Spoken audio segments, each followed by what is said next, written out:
right, gavel, gavel. Welcome everybody to the June 20th, 2024 regular Board of Education meeting. In a moment, we will be going into closed session where we will discuss any of the following matters: student matters, with respect to every item of business to be discussed in closed session pursuant to section 48916 of the Education Code, employer-employee relations, conference with legal counsel, conference with real property negotiators, and personnel matters. Before we do that, would like to say the time will be given to speakers at the discretion of the board chairperson. The law allows the public to address the board on any matter not on the agenda, but the law prohibits action by the board on non-agenda items. I don't see anybody in person here to speak. There's nobody online. So Superintendent, will you call roll? Yes, Mr. Clark. Here. Ms. Larrett. Here. Ms. Lofthouse. Here. Mr. Reed. Here. Mr. Hooley. Here. All are here. All right, with that, we will recess into closed session. Plan on being back at 6 p.m.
right, welcome back to open session of the, I figure out the date, where are we, June 20th, 2024, regular Board of Education. Let's see, we were doing call back to order, item A. Superintendent, would you mind taking the roll? Yes, Mr. Clark. Here. Ms. Larrett. Here. Ms. Lofthouse. Here. Mr. Reed. Here. Mr. Hui. Here. All are Okay. here, thank you. All right, that brings us to item B, land acknowledgement and pledge of allegiance. You may have noticed our last board meeting was the first time we've read the land acknowledgement, at least from this dais. Tonight, we're gonna have the same practice as we did at the last board meeting, really just as a way of having each of the board members read a section of this, kind of as a way for us to show our appreciation for the statement and our support of it. So, Ms. Lofthouse, if you don't mind starting us off. As the Folsom Cordova Unified School District, we acknowledge that our administrative facilities and schools occupy the unceded territory of the Nisenan and Miwok, the original people of the skies, land, and waters where we work and learn. We also recognize the presence and ancestral stewardship of the Nisenan ancestral tribes, the Esto, the Notumuse, the Nisenim, Pawanan to the north, and the Miwok ancestral tribes, the Amachumne, Kasumne, Palopumne, and Mokolumne to the south along the Great Sacramento River system since time immemorial. We understand that this land, upon which our institutions are built, was once flourishing with natural resources and sustained by the ancestral knowledge and practices of these indigenous communities. We acknowledge the injustices of colonialism and attempted genocide that have impacted these communities and recognize the resilience of their descendants who continue to thrive today. In our daily endeavors of teaching, learning, leadership, and community engagement, we commit to supporting, respecting, and honoring their culture, traditions, and lifeways. We pledge to work together for the evolving vision of the Miwok and Nisenan, especially all future generations. All right, thank you. If you please stand and join me in the Pledge of Allegiance. I pledge allegiance to the flag of the United States of America and to the republic for which it stands, one nation, under God, indivisible, with liberty and justice for all. Thank you. That brings us to item 4C, broadcast statement. A broadcast and recording is being made at the direction of the board, and the broadcast may capture images and sounds of those attending the meeting. Folsom Cordova Unified School District Board Policy 1313 promotes mutual respect, civility, and orderly conduct among employees, parents, and the public. We will treat staff, parents, and members of the public with respect and ask the same in return. If any member of the public uses obscenities or communicates in a demanding, loud, insulting, or demeaning manner, the board will calmly and politely admonish the person to communicate civilly. Public comments during board meetings are an important component of public engagement and transparency. Members of the public will not be permitted to yield their speaking time to another member of the public. All written comments submitted by 3 p.m. today to the board have been read. Per the Brown Act, the board is not allowed to enter into a two-way discussion on any matter not on the agenda. We already did item D, roll call, so that brings us to item 5, reporting out closed session. I believe there is nothing to report out of closed session Correct. tonight. And then to item 6, adoption of the agenda. Do we have a motion to adopt the agenda? Motion by Mr. Clark. Is there a second? I'll second. Second by Ms. Larrett. Superintendent? Mr. Clark? Aye. Ms. Larrett? Aye. Ms. Lofthouse? Aye.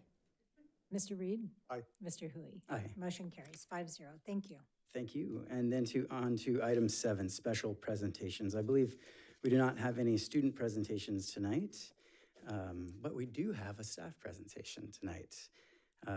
So we'll go on to item B1. Thank you to Superintendent Dr. Sarah Kaligian. Tonight is a fairly monumental night for many reasons. But probably the most important is that tonight is Dr. Kaligian's last night with us as a superintendent at a board meeting. So we did want to just take a moment to express some of our appreciation for you, Dr. Kaligian.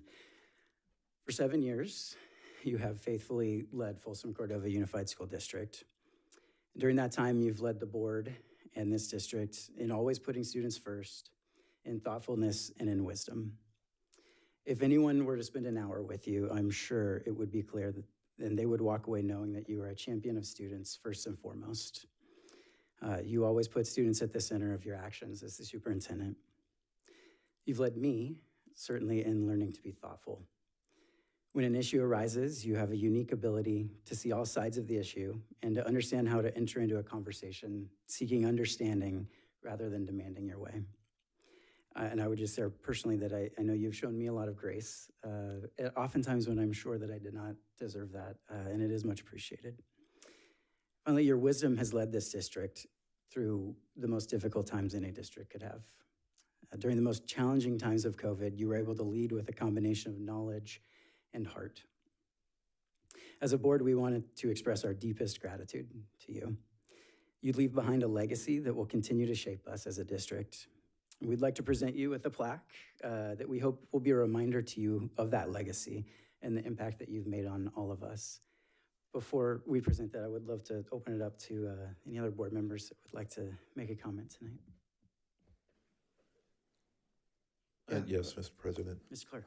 Yes, sir. I just want to say thank you for your service for 7.5 years. It's been my honor and pleasure to be on that interview committee and selected you. And like I said at your celebration last week, you were the one. And we felt really comfortable hiring you. And you showed us, I mean, you actually put us on the map, being recognized by AXA Superintendent of the Year. And just making a difference in this district. So I appreciate you. I wish you and Coach nothing but the best, and we'll see you around. Thank you. Sarah, wow, this is, in a way, I have not been looking forward to tonight. I actually was going to be traveling today, but I made sure that I was here because I couldn't miss your last day as board meeting as superintendent. I started to first come to FCUSD board meetings in 2015.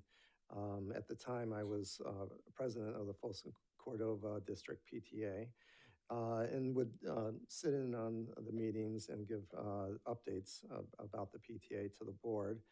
And it was soon after there that I decided I was going to run for the board. And for 3 years, I sat in the audience at every board meeting. And I thought I had the superintendent down, and then it announced, well, the superintendent's retiring. I'm like, oh, there's going to be a new superintendent. And in 2017, you came on board. I remember the first night when you were introduced and they indicated your name, I was like, oh, I'm going to have to remember how to pronounce that name. But honestly, it kind of flows off of the tongue now.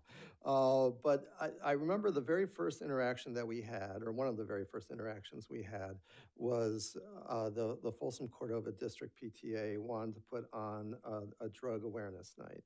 And you were very, very supportive of that and helped us get use and access to both the Folsom High auditorium as well as the Cordova High Performing Arts Center, which is not easy to do, especially for an outside organization to get access to that. But you were very, very supportive, and I know you came that evening as well for the presentation. And that really impressed me. It was one of my very first impressions of you.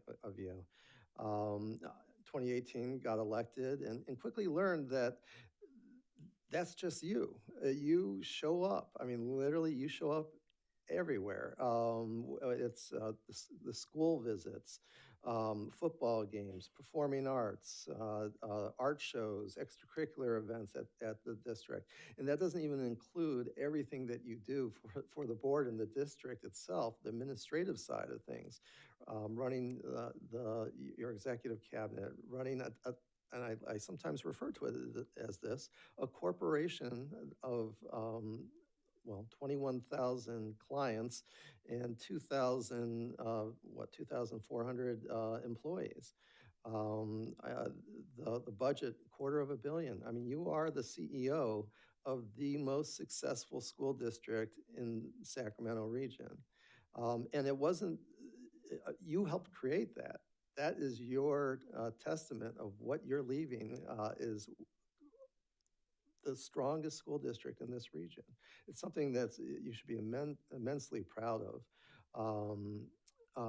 And honestly, I've had many conversations with my wife where I said, I don't know where she has the time to do all this, because not only are you going to hold events, you're dealing with us. You're dealing with us during the board meetings, you're dealing with us with emails and questions.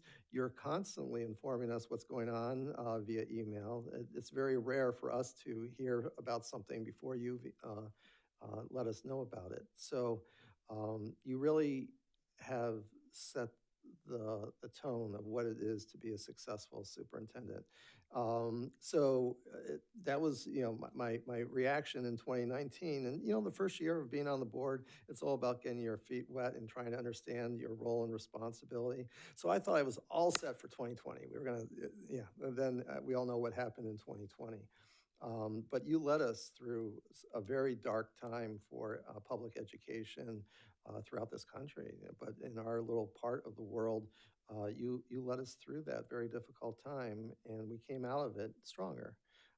Again, testament to you and your leadership. And then during that time, you might as well add Superintendent of the Year. I think that was, 2022, if I remember correctly? It's one thing to be Superintendent of the Year of a state, but this isn't any state. This is the most populous state in the country, California. And this wasn't just a normal year you got Superintendent of the Year. It was during the COVID years you got Superintendent of the Year. And I'm very proud that your colleagues recognized from across the state the role that you were performing here at FCUSD and your team.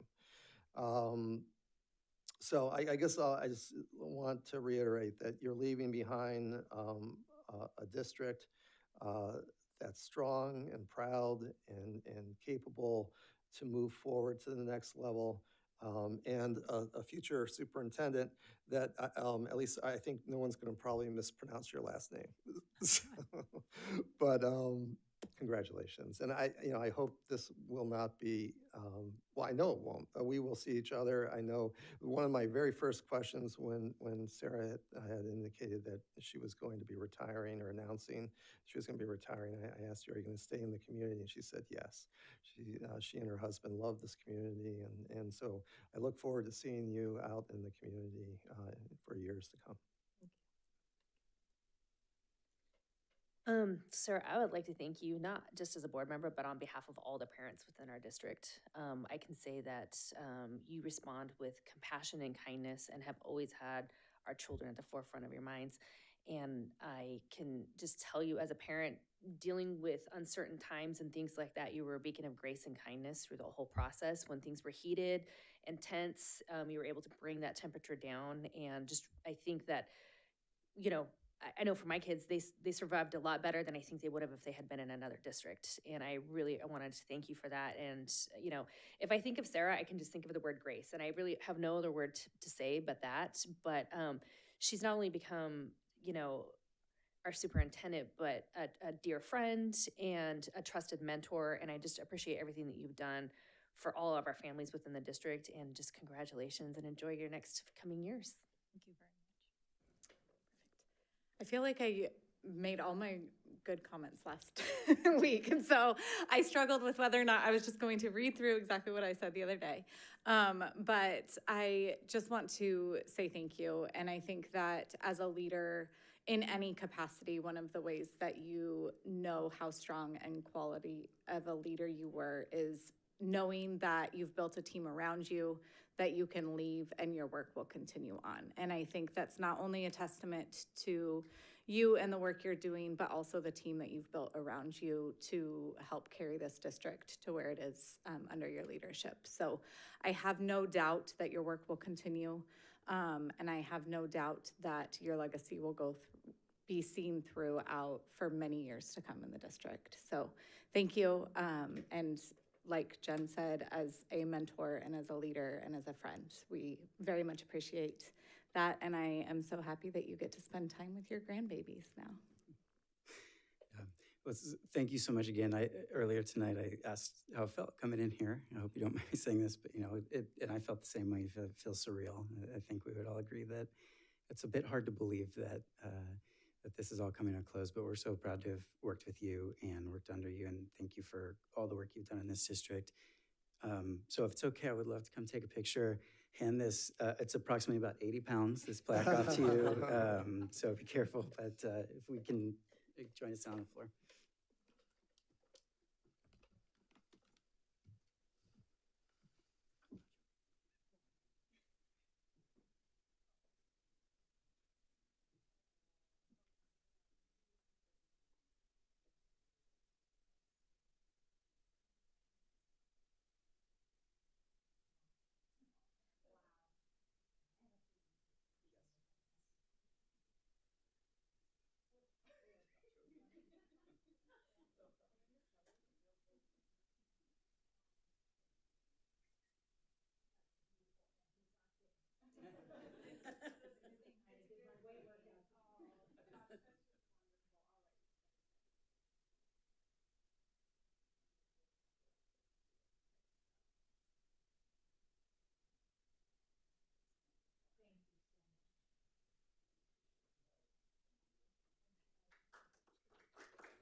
And Dr. Clegane, yeah. Yeah, this is absolutely beautiful, and I am honored and humbled.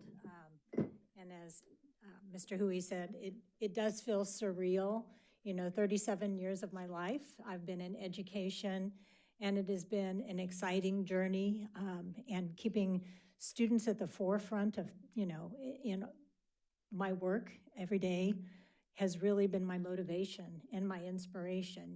We're blessed with 4 children and 7 grandchildren, and I think about our 21,000 students here, and I always come back and I ask myself, what would be in the best interest of my children, knowing that each of my children, we're very different from one another and have followed different pathways, but I always have framed, my work in education with that mindset. And I can say that I am flanked by amazing team of leaders from our leadership team, cabinet team, executive cabinet team, the leadership of our union partners, and all of our employees in our district, alongside this amazing governance team. And it has been an honor to be part of the governance team from 2017 until now. And I thank the board and Mr. Clark and the other 4 that hired me at that time. It was really a step out of my comfort zone to be leaving an area for which, I grew up, and so did my husband. And knowing that this was going to be a big change in our lives, I knew it was the right fit, and I knew it was the right place to be. And I'm just very blessed and thankful that I've been able to spend the last 7 years here, and very fortunate for all the board members that I've had the opportunity to work with. And the one thing that I am also inspired and motivated is that this board commits to a unity of purpose. And I use that terminology, unity of purpose, because that's a term that CSBA uses, but it also, I think, exemplifies this board. And I want to read the definition from CSBA. There's quite a section on it when you go through Masters in Governance, but I think it exemplifies this board. Unity of purpose is the common focus, overarching goals, and the core values, beliefs, and principles governing board members share in common about children, the district, and public education. And for this team, this governance team of us, 6, keeping that at the forefront of what we do every day for 21,000 students and 2,800 employees and all the families that are part of Folsom, Cordova, that's a tall order that we have, but it's one this board and this team is committed to, as well as everyone that you see here in the audience. We all, I think, rally around that unity and want to be here to support our students and give them access, opportunity, and be creative in ways that maybe we haven't thought of in the past. This amazing team of innovative leaders that I work with and this amazing board have helped create those opportunities. And it's really been my privilege to be part of this team. And I thank you all from the bottom of my heart. And you know, I like talking about heart prints and the relationships we build. I know there are strong relationships in this district that will continue and that really will set the stage for future generations of students and their successes. So with that, thank you so much. I'm just honored and humbled, and thank you so much. Thank you.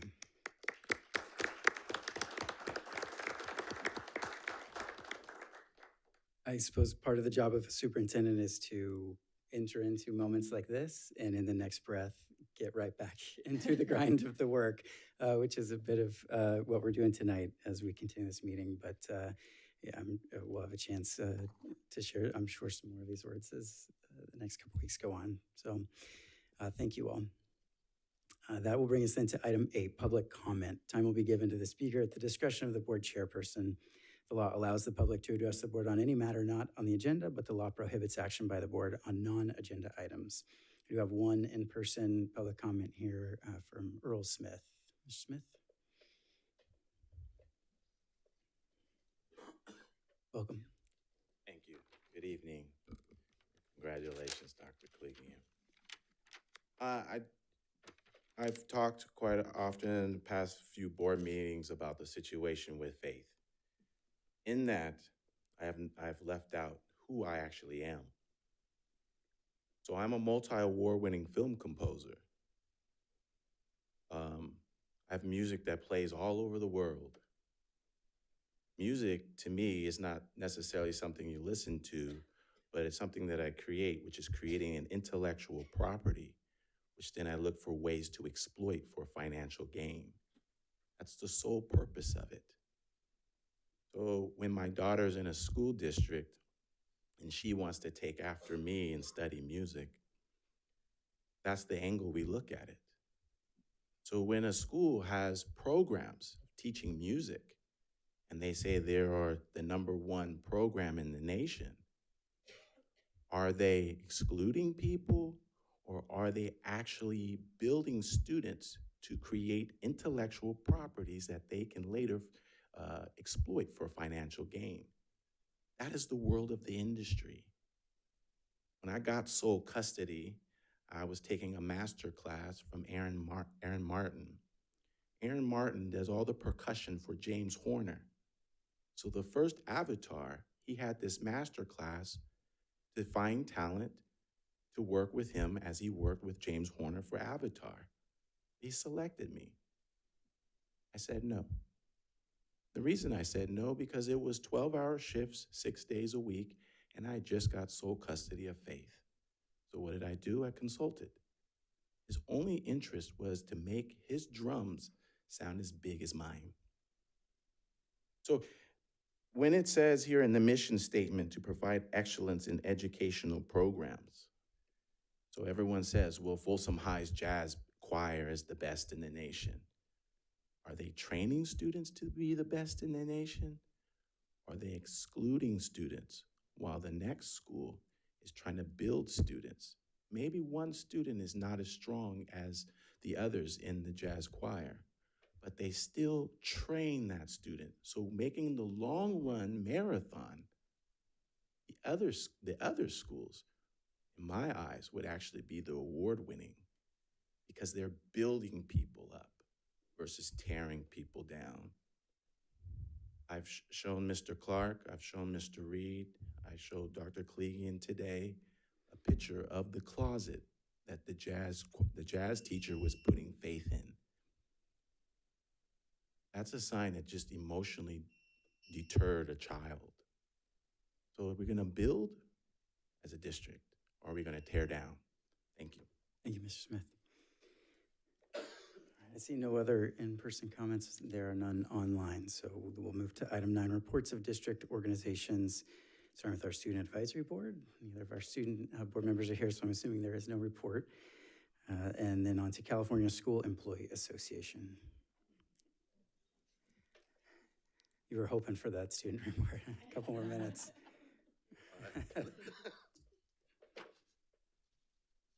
Welcome. Thank you. Good evening, board members and Dr. Clegan.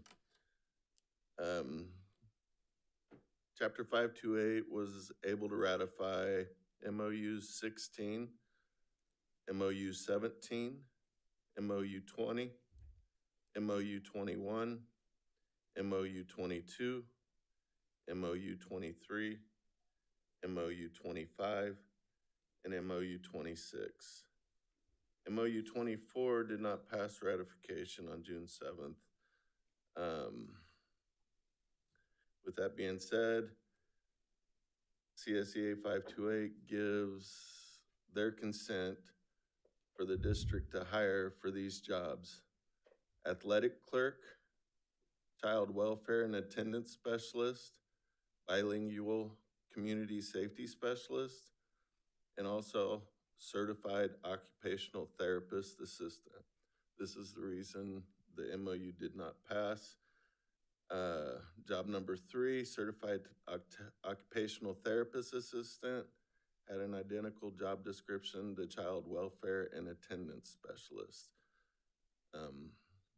With the understanding that this job will have differences coming forward in the next month, we do give the consent to hire for this job as well.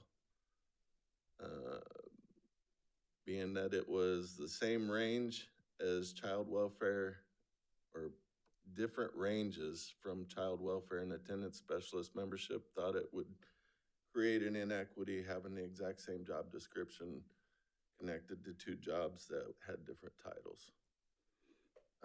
But we do give our consent to hire for these jobs. Dr. Clegan, it has been an honor and a privilege to work with you the past 2 years.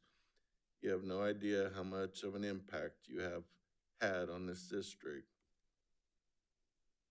You are looked upon as a rock star in our district amongst classified staff. I have had the privilege of meeting with you on a month-to-month basis. In those meetings, you have always treated me with kindness, empathy, and genuine respect. That has always made me feel comfortable with you. You made it easy to bring anything or any subject to the table. CSEA American River 528 wishes you and your family nothing but the best in your endeavors with retirement. You are a true friend to classified staff and myself. Thank you. Thank you, Rob. Folsom Cordova Education Association. All right, so good evening, board, FCUSD administrators, teachers, community members, and guests. At the last board meeting, I talked about collaboration, and I want to remind all that the mindset of collaboration is meeting in the middle and coming to consensus. It is not a win or a loss issue.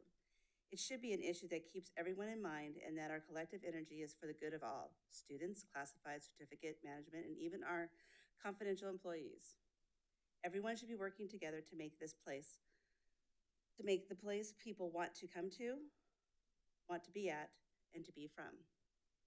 In order for the latter to happen, we need to remember those who came before us, the people who poured their lives into the district. One way we can do this is to offer similar offerings in the medical benefits. We can use OPED monies that can only be used for retirement benefits to help bridge their gap of rising healthcare. Using OPED monies does not infringe upon the general funds or any grant monies, which should be used on current employees and students. The entire purpose of setting aside these funds was to offset costs if their need arose. The need is here. As we close the year 23-24, FCA is already having thoughts of 24-25 and beyond.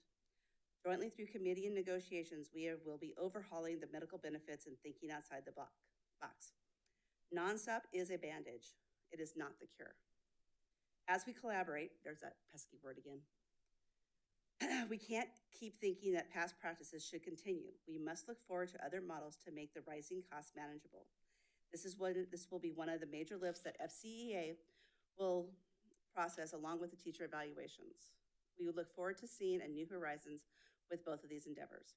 Speaking of new endeavors, Dr. Clegan, this is your last board meeting, and you'll be missed. I've stopped doing this. I have spent the last 11 months getting to know you. You have an inner strength that serves you well over the last 7.5 years for our districts. and will be your guide in the next chapter of your life. Safe travels, and don't make yourself a stranger. Maybe someday you will be here again on this diocese, but in a different room. Thank you, Jeanette. Our Folsom Cordova Leadership Association. No report tonight. And District English Learner Advisory Committee.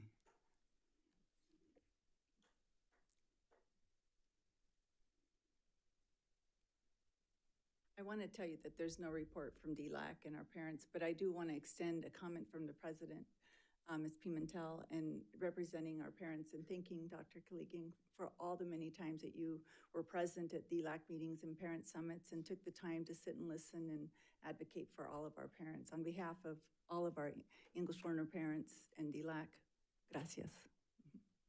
Thank you. Okay, on to item 10, agenda consent. I know a board member has requested item D be removed from agenda consent. Outside of item D, are there any other items board member would like to remove? If there are not, is there a motion to approve agenda consent with the exception of item D? I'll move. Motion by Ms. Lofthouse. Is there a second? I'll second. Second by Ms. Larrett. Superintendent? Mr. Clark? Aye. Ms. Larrett? Aye. Ms. Lofthouse? Aye. Mr. Reed? Aye. Mr. Hui? Aye. Motion carries 5-0. Thank you. And then that brings us to item D, approve contract to purchase three electric vehicle school buses. Superintendent? Yes, this item is on the consent agenda. We're excited to see that we could apply for a grant through Sacramento Metropolitan Air Quality Management District to purchase the three EV buses, the electrical buses, and I'll ask Mr. Martin to highlight a little bit more about how those will complement the fleet. Yes, thank you so much. And so this evening, we are very excited to be receiving approximately $1.2 million from SMACBUCT. That's the acronym. No one got that joke, sorry. So we are excited to receive $1.2 million, which will cover the majority of the costs for the buses.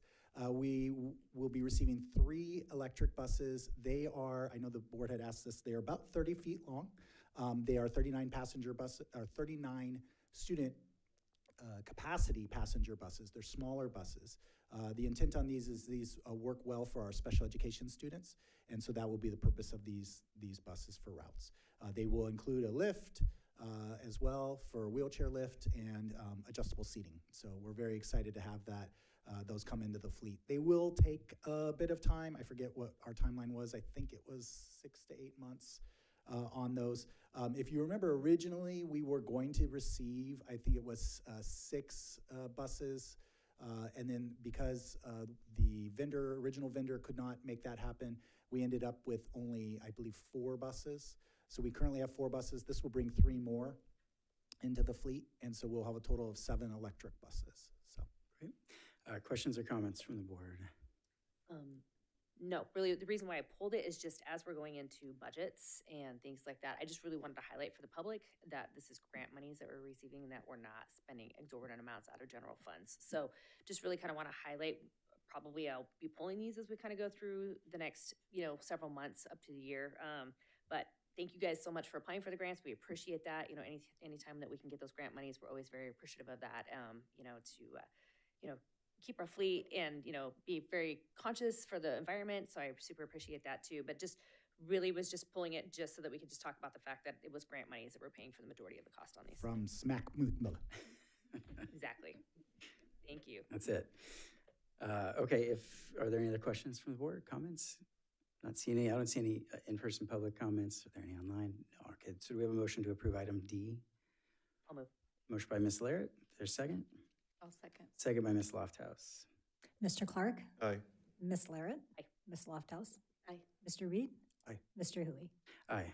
Motion carries 5-0. Thank you. Thank you. And before we move on to public hearing, I think we do have some announcements from our consent agenda. Yes, one of the items the board approved tonight was the routine personnel report. And on that report, we are congratulating one of our employees who has a new administrative position and one of our new coaches. So it's my honor to invite Brooke Knight up first. Brooke Knight is our new Administrative Services Support Manager. She is not a stranger to the district. She has been in our district for the past 2 years and was the payroll benefits manager in Folsom, Cordova. She's been instrumental in growing the capacity of the team. Throughout the years, she has filled many different roles with increased responsibilities within leadership, fiscal, budget, and payroll departments of each district office in which she has served. Ms. Knight, it says that the crucial roles of a district office have an indirect but nonetheless critical impact on our staff, community, and most importantly, the students. She's very excited to continue expanding her leadership, and we are glad to have her on the team. Congratulations in your new role, Brooke. Thank you. I appreciate the opportunity. All right, congrats.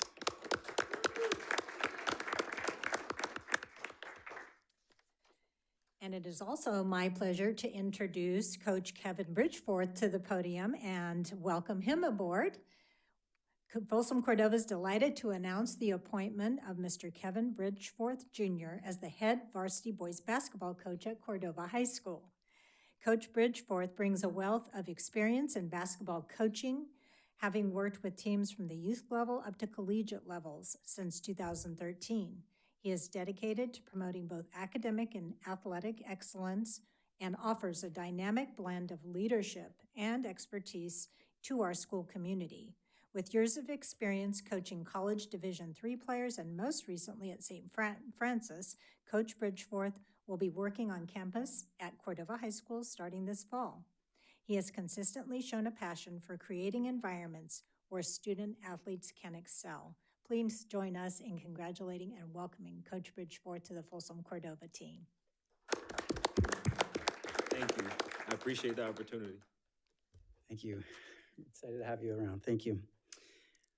All right, and I believe that's it for the announcements. Okay, so that brings us to item 11, public hearing. We have one item A, so I will gavel us into the public hearing. And we're on item A, public hearing, special education local plan area, local plan, section A, contacts and certifications, section B, governance and administration, section D, annual budget plan, section E, annual service plan, attachments 1 through 7, 2024-2025. And this is an annual public hearing and plan that we bring forward to the board each year. It accounts for the plan that has the contacts, the certifications, the planned budget expenditures, the revenue sources, and the activities that are planned throughout the year. And a key piece of the SELPA plan before it comes to the board is that it's reviewed with the Community Advisory Committee that represents our special education parents and staff. And they are amazing partners in the support of our students and district. So they have reviewed this plan as well, and they know that their approval of the plan is pending, of course, the board's approval, but it has to go through the public hearing process first. Great. I don't see any in-person questions. Are there any online? No, we'll come right back to this item if the board does have any questions. So that being said, I'll gavel out of the public hearing and back into item 12, discussion action. Item A, approve special education local plan area, local plan. Section A, contacts and certification. Section B, governance and administration. Section D, annual budget plan. Section E, annual service plan, attachments 1 through 7, 2024-2025. I assume it's the same explanation, Dr. Legan. Are there any questions from the board? I don't see any from the board. I don't see any in person. Are there any? None online. Unless there's any further comments from the board, we'll take a motion to approve. Item A. Motion by Mr. Clark. Second. I'll second. Second by Ms. Lofthouse. Mr. Clark? Aye. Ms. Larrett? Aye. Ms. Lofthouse? Aye. Mr. Reed? Aye. Mr. Hui? Aye. Motion carries 5-0. Thank you. Thank you. Thank you. Is Betty Jo online? Thank you, Betty Jo. Virtually. She's here in the room. All right. Then to item B, approve 2024-2025 transportation routes and services. Yes, this evening we have a presentation for the board, and this is a collaborative effort between Mr. Martin and our transportation director, Kathleen Jones. And we have some highlights of what the committee has come up with for recommendations for our transportation services for 24-25. So with that, Mr. Martin. Thank you. And I do want to recognize Cece is here this evening to be able to answer any questions that I cannot answer for the board. And so we're just going to jump right into it. This is just some historical information, facts, and figures for you guys to look at, just to look at our transportation and the fact that we have a significant service and program in our district. One of the things everybody should understand is home-to-school transportation is actually an optional service that a school district can provide. Folsom Cordova does offer that. It is only required technically for students that require it under an IEP situation, special ed. But the district does provide gen ed services along with special ed. You can see there that our homeschool miles are continuing to increase. The 21-22 year was an approximation of 800,000, but you can see that our miles continue to increase, and then as we add in new school sites and other needs and our student population grows, those miles will continue to increase. Additionally, you can see our ridership numbers have continued to grow, both in the general education and special education areas, and routes as well on the special education have gone up. General education have actually gone down, even though we have more riders. And that's just based off streamlining of routes and some other things that we've done. Currently, we have 75 renewable diesel school buses, along with 4 electric buses and 2 gas buses. And you can see a little bit, we provided this information a few years back about that we actually use a renewable diesel fuel that actually is greener than a traditional diesel, and it actually reduces some of the emissions that you would have compared to traditional diesel. There are, you can see, the majority of our buses there are the smaller buses, the special ed size, the 22 to 35, and we have about 31 of the larger buses. 4 of our smaller buses are electric currently. And we just talked about approval, and in the last slide we'll talk a little bit about the electric buses for the future. Something that we have a recurring, believe it or not, I think one of my very first presentations to the board was a situation where we were talking about impacts of transportation and the shortfall of drivers that we had. And to be honest, this number has been relatively flat. Now we've added more drivers because we've had more routes, but we've never really been able to fully catch up to the total number of routes that if we had full drivers, we would have all the routes built out. And so some impacts of this with the shortage of drivers that we've dealt with, you can see that some students ride in excess of 60 minutes one way on some of our routes. Now, we're going to talk about some of the solutions that we're putting in place to hopefully remedy some of these things. One of the things that will impact special ed is the fact that we are looking at changing to a model that is based off of homeschool. And so we're trying to have students go to a location that's nearer to their homes. So that will hopefully help with some of the routing as well. You can see the longest route is almost an hour and a half one way. That's 3 hours on the bus a day, right? And that's something that we really want to work on and find solutions for. We have, on the comprehensive high school side, we have routes that we have to make it work bus routing wise. We drop students off 40 minutes before and 30 minutes after the bell. So we have students that have to stay on campus for an extended period of time. Pretty much daily, we have staff that are in the transportation department being dispatchers and or including the supervisor and director, CC, which most of the time when I call CC, she's on a bus and not for training purposes, but because she has to get out there and cover for routes. And so that is an ongoing issue because you have to remember not only the positions that we have that are empty, but we also have a situation where you have drivers on leave, absences, things that occur that we have, and getting subs is very difficult for us as well. We have been limited to almost none on sports trips. We've been able to provide some for field trips. We have had to use either shuttle services or we charter out for some of those activities, or the sports groups will do like family or parents drop-offs, vans, things of that type of thing. And also we stopped providing daily rider tickets. Pretty much we need to ensure that we have capacity for our riders that will be for the whole semester. So we don't offer daily tickets for students that just want to jump on the bus here or there. We really have to make sure that all seats are available for our students that ride every day. So those are some of the things that have been impacts because of this shortage. And so, one of the big things we did a couple of years ago was look at our pay scale. We've increased our salaries for our drivers quite a bit. We adjusted transportation salary schedules separately from some of the other schedules to try to enhance the rate of pay. We do think we are in a range of neighboring districts. You can see the range there, $23 to $28 as the starting rate. And then one of the things that we do is we consistently provide training opportunities for those that are interested. So we will pay you to get trained to become a bus driver. We will pay you as a bus cadet during that time, so you will have a job and you will get paid training. And then once you complete your training, then you are hired on as a driver. And so we've had this last year, we had 5 classes that Kathleen is also, right now, we have never been able to fill her previous supervisorial role as the district trainer. So Cece has been wearing 2 hats this whole year as the director and the trainer, which I think she would agree has been a lot of work, a lot of juggling to try to make all those things happen. And so this is another reason why we're making some recommendations coming up of some of the things we can do to help with that process.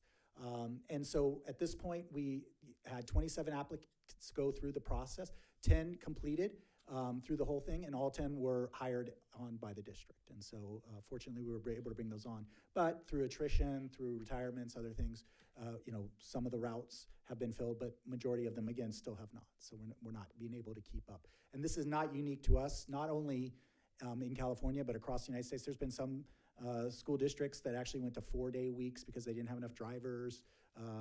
Some schools, I think it was like Tennessee or somewhere over there, they actually had to close school for a week because they didn't have enough bus drivers. So this is a common occurrence that we've seen across education. So some recommended changes that we have for 24-25 to help us continue to streamline our processes. Really, when we look at transportation service, our first priority has to be special education. So those students that require transportation under their individual education plan or IEP, those are our first priority. Our next priority are those students that are considered unduplicated students in grades TK through 6th grade. That's actually a requirement of our transportation plan, which we brought to the board previously and have been approved. As part of the funding that we receive for transportation, we do have to prioritize transportation services for those students. Then after that, you can look at all other student needs, but those have to be your priorities, special education, and then your unduplicated students. What we would like to do is keep our continued walking distances. You can see there, TK through 5th grade is 3/4 of a mile. On our old administrative regulation, we actually had a further distance for 4th and 5th grade, but we were not adhering to it because they all get picked up at the same time. TK through 5th grade get picked up at the same time. So really, we've always been following the same 3/4 of a mile. So we will keep that process, meaning if you were to draw a circle, a radius from the school location, anything within that radius would not have a bus stop. Students would have to find some other way for transportation services to school, either through their parent or walking or some other activity. Anything outside of that, we would offer a bus stop as long as we have at least, I believe, 5 students in that area. If not, we will consolidate to the closest, safest area for a bus stop location, okay? And so really, we're not making any recommendations to these distances. However, we have been making some exceptions to those distances. And so what we would like to do is enforce this consistently through the district at these distances. And so the other activity that we would like to go ahead and make a change to, and this isn't even in our administrative regulation, but it's just been our practice, is that historically we have always had it so that if a student has to cross a river, a railroad track, or a major highway, that we would provide transportation service within the radius that we talked about here. So, and what we're recommending is we still keep the river requirement, we still keep the major highway requirement, but we change how we allocate the crossing of a railroad tracks. Specifically on the Folsom side, we have railroad tracks that are currently not active at all. They're not there. It's a line, and on the next slide I'll show it to you. It's a line that kind of cuts through right the middle of Folsom, but the only portion of it that's used is the portion that's on the light rail, the Folsom-Auburn Road, and then it turns into Folsom Boulevard. And that is really the only active line. And so historically we have used the railroad, even though it's not active, as a separator between anything on the other side of the railroad from the school, we would include in our distance, which adds quite a few extra pickup and routes. And as you can see, it would be about 200 riders that we would not be picking up based off of that. But then that would be in line with what we are doing in Rancho Cordova or any other location where there isn't that line. The line is not active. We've confirmed that there is no activity on it. It's not unsafe. There will be no active routes on that. And so our recommendation is to apply this new standard, communicate out to our families that we're using the walking distance and that they're not impacted by the railroad. So that would be probably our largest single change, along with just enforcing, as I shared. There will be a couple of routes where we had stops that were within the distances just because of past history or whatever the case may have been, but it hasn't consistently applied. I'll be honest, a lot of times it's based off of someone just complaining rather than based off of a standard that we allocate fairly and equitably to all, based off of same standards. So that's kind of our recommendations. Both of those combined will impact quite a few routes for us. Just you can see that between the two middle schools that would not be included any longer, that's probably going to eliminate 3 or 4 routes for us right there. You can see here, this is the yellow is the inactive tracks. So the green is more or less that Folsom Boulevard, Folsom Auburn Road, Folsom Boulevard, where you know the light rail comes down currently. That yellow line that cuts right through the middle, and that's really where, because our middle schools are right in that area, that's really where historically we've provided transportation service, even though the light rail is not actively, and actually there's no active usage on that rail line. And so by excluding that as a barrier for the mileage distance, we would then use the normal radius that we use for all other campuses and all other programs. And I see you guys looking intently at everybody loves maps, so I'll give you guys a second to. Some other things that we're recommending changes that we've already starting to work on adjustments for is we're going to standardize our drop-off times at elementary sites to 7:45. We've confirmed with all of our sites that they will have supervision capable to take those students in. This will also allow the students to access breakfast in the morning, which a lot of our students that ride the buses wouldn't be able to access. So we see it as a win-win. But by standardizing that drop-off time, it will allow us then to standardize the middle school, high school pickup on both sides of the district. And so that will potentially allow us to consolidate up to 5 routes. And honestly, it will actually benefit the drivers because then the routes that we do have for the drivers will be a little bit longer. So the routes that they'll be bidding on will be longer routes. So for our existing drivers, that will be great. And our goal, at least initially, is not to reduce the number of drivers needed, because what we will do is as we save on routes, we will then use some of those drivers as floater pools to be able to cover for absences and leaves, kind of like a sub-pool, built-in sub-pool for us. That way, we're not having to pull the administrative team or the dispatch team off of their duties and be able to have drivers cover. And then potentially that will allow us to also be able to start offering more of the other activities, the field trips and those types of things again, that we once used to be able to do. We also standardized our early release so that it's Thursday across the district. The real impact on that is the fact that on a lot of our routes, we had a Monday, Tuesday standard, then Wednesday was different because the middle schools at one site, one place was different, and Thursdays were others, and Fridays were others. And so potentially one student had 4 different bus routes for the week, pickup times and drop-off times because of that.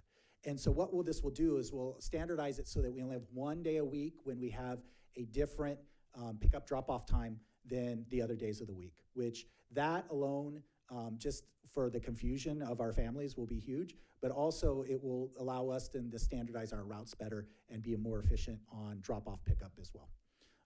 And I also talked about the neighborhood school model for special education. We're hoping that now, for the first couple of years, we expect some of the students to more or less grandfather into their existing school, stay where they are until maybe they get up to 6th grade and then they move on because they've already made a home at that school and made friends. But what our long-term hope is that as students go to their neighborhood schools, the drop-off distances are much shorter, right? We will be able to streamline those to be more efficient as well. One of the things we saw, though, is by doing this neighborhood model and assuming some of those students will move, there would have been potentially a reduction in routes, but the number of special ed students using for IEPs for ridership is going up. And because of that, it probably is kind of going to be a net wash is what we figure. So the number, we're not saving any routes, but we're not increasing routes either. So it's a benefit in that way. So that's the plan there for the neighborhood school for special ed as well. Sean, do you mind if I Yeah, pop in and please ask a come on in. question? Yeah. Going back to the site ensuring student supervision, I'm just curious Yeah. if they expanded on who that supervision was going to be, if they were going to be bringing on people earlier. Yeah, they're going to adjust timing for their yard supervision so that they're earlier. And then the drop-off would bring them all into the break room or breakfast room, get breakfast, and then go out to recess. Okay. Or pre-recess, I guess. Okay. Yep. Thank you. And Angie has worked with all the principals. They all have the time ability to allocate that and make that work. Okay. Yep. Any other questions on that one? Everybody good? Okay. Just electric buses, since the item got pulled, I was going to talk about this, but the item got pulled, so it highlighted here, just talked about those. And so we originally, when we were building out the charging stations, we built out for 9 because, again, I think we were planning 6, and so we wanted to have a little bit of space for expansion, so this works out great. So now we will have a combined total of 7 buses once we receive the other 3. I will share that at this time right now, the buses, the electric buses, you probably won't see them on the Folsom side of the district very much because of the fact that due to the charging capacity and distances at this point, we really normally run the buses on the Rancho side because we don't have built-in infrastructure yet to charge on the Folsom side for those buses. We'd almost need like a substation, or we'd have to store and split the fleet to get the buses out. Now, we're told the next generation of electric buses, you know, as they tell you with Teslas and everything else, are going to have a bigger range and further distances. So we hope at some point that will work out. But for right now, the majority of those routes will be on with the electric buses will be on the Rancho side. So questions? Any questions that I can answer for the team? Kathleen came all the way. If you want to ask her a question, I'm sure she'd be excited to stand up and talk. But Perfect. Thank you, Ms. Meyer. Questions from the board? Yes, Mr. President. Yeah. Thank you for that presentation, Sean. I wanted to go back to page, I believe it's 4, as far as recruiting yeah. bus drivers. I could imagine that this is a continuous thing that we're doing it year-round. Yeah. In what other ways are we recruiting? Are we doing job talks, job fairs? Oh, And if we do, how often are we doing it? And where are we doing it? I know we go to a lot of different activities. We throw out our banners. You want to talk about some of those things? Yeah, so far we just have the advertisements on the side of the maintenance vehicles. And then we're on Ed Join and Team Taylor. I advertise on Facebook, but as far as, that's all I know. No, we also, I know we drop our buses off and we have them go to, there was some job fair that we went to. Oh, yeah, we've done a couple of job fairs. Yeah. That was last year. But yeah, that's our plan to do more in the future. Okay. And we also had drivers going to different lots, like busy lots like Costco, and sit there and advertise, try to get drivers that way too. Okay. Yeah, I know at one time on Folsom Boulevard, thinking Folsom and I want to say May 3rd maybe, but you did have a sign on I think it was kind of like a fencing where you were advertising. Did that? Is that one of the schools? No, it was just a sign where we're hiring. No, we have some at some of the schools, and then we have drivers go out there and put the sign on the side of the bus. Okay. So we've been in a couple of different areas. Yeah, have we ever reached out to like any of the nonprofits that have maybe that workforce development component to see if they can actually recruit for you? I mean, because those are pretty, like the company I work for, we actually will advertise and vet and then send them out to, apply. I mean, have you worked with any groups like that? We've only reached out to the unemployment office, but I will look into the other agencies. Yeah. Okay, We'll work it with HR too and see if we can get some contests going on that. perfect. All right, thank you. Thank you. Thanks, Mr. Clark. Other questions? Yeah, just actually as a follow-up to that, I was actually at the expo today for Rancho Cordova, and the county actually has a similar, like a placement program. And they'll do a program where you basically, the county will pay the 6 6 months of the employment during that training and stuff like that, where they will actually do the paying for the job. So All the fees? yeah, so that might be something, I can send you the contact, the Lady Yeah, Mayor card, so for I'll send that over, but that might be just a good one, because they've got a whole fleet of people that are looking for jobs that they're like wanting to place kind of immediately with positions, so maybe we can kind of pair up. That'd be great. Okay. Yep. Other questions? Slide, I think it was slide 3. 3? Take that back, try 5.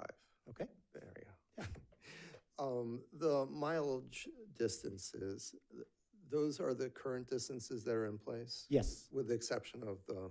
The 4-5, which we were doing 3/4 of a mile, Yeah. yeah, so. And how does these mileage distances compare to other districts that offer transportation? Do we know? I don't think we've compared them, to be honest. They've been in place before I came. I don't know when the last time was they were changed. We can always pull that information if you'd like to compare and see. Yeah, I would be kind of curious. I think we're going to have some pushback in Folsom on the change, primarily because of the change in how we're treating the railroad track. Currently, if you look at the distance between, let's say, Folsom High and Sutter Middle School, it's 2.6 miles. Now, 4 miles, that's a long walk, but if you're in 9th through 12th grade, I guess maybe I could see that. Although I think the 4 miles seems a little potentially excessive, especially for families that might have transportation issues. The 3 miles, when you start thinking of a 6th grader, and you think of walking the distance, the equivalent of Folsom High School to Sutter Middle School, that seems like a really long distance, and that's not even the 3 miles, that's just 2.6 miles. Now, I think this disproportionately impacts Folsom over Rancho Cordova because Rancho Cordova has the light rail cutting right through it. So if you look at the Rancho Cordova, for example, the Rancho Cordova target, and compare the distance to Cordova High, that's 2.1 miles. Essentially anybody who's south of the light rail is going to have transportation provided to Cordova High, regardless if it's a middle school or high school, because they're going to be having that active line. But you're going to have a situation in Folsom that's going to be a little bit different, where you will be having students having to walk that 4 miles or 3 miles, especially those students that whose parents, or parent might be having transportation issues. So I'm a little concerned about the distance, especially for middle school, potentially for high school too.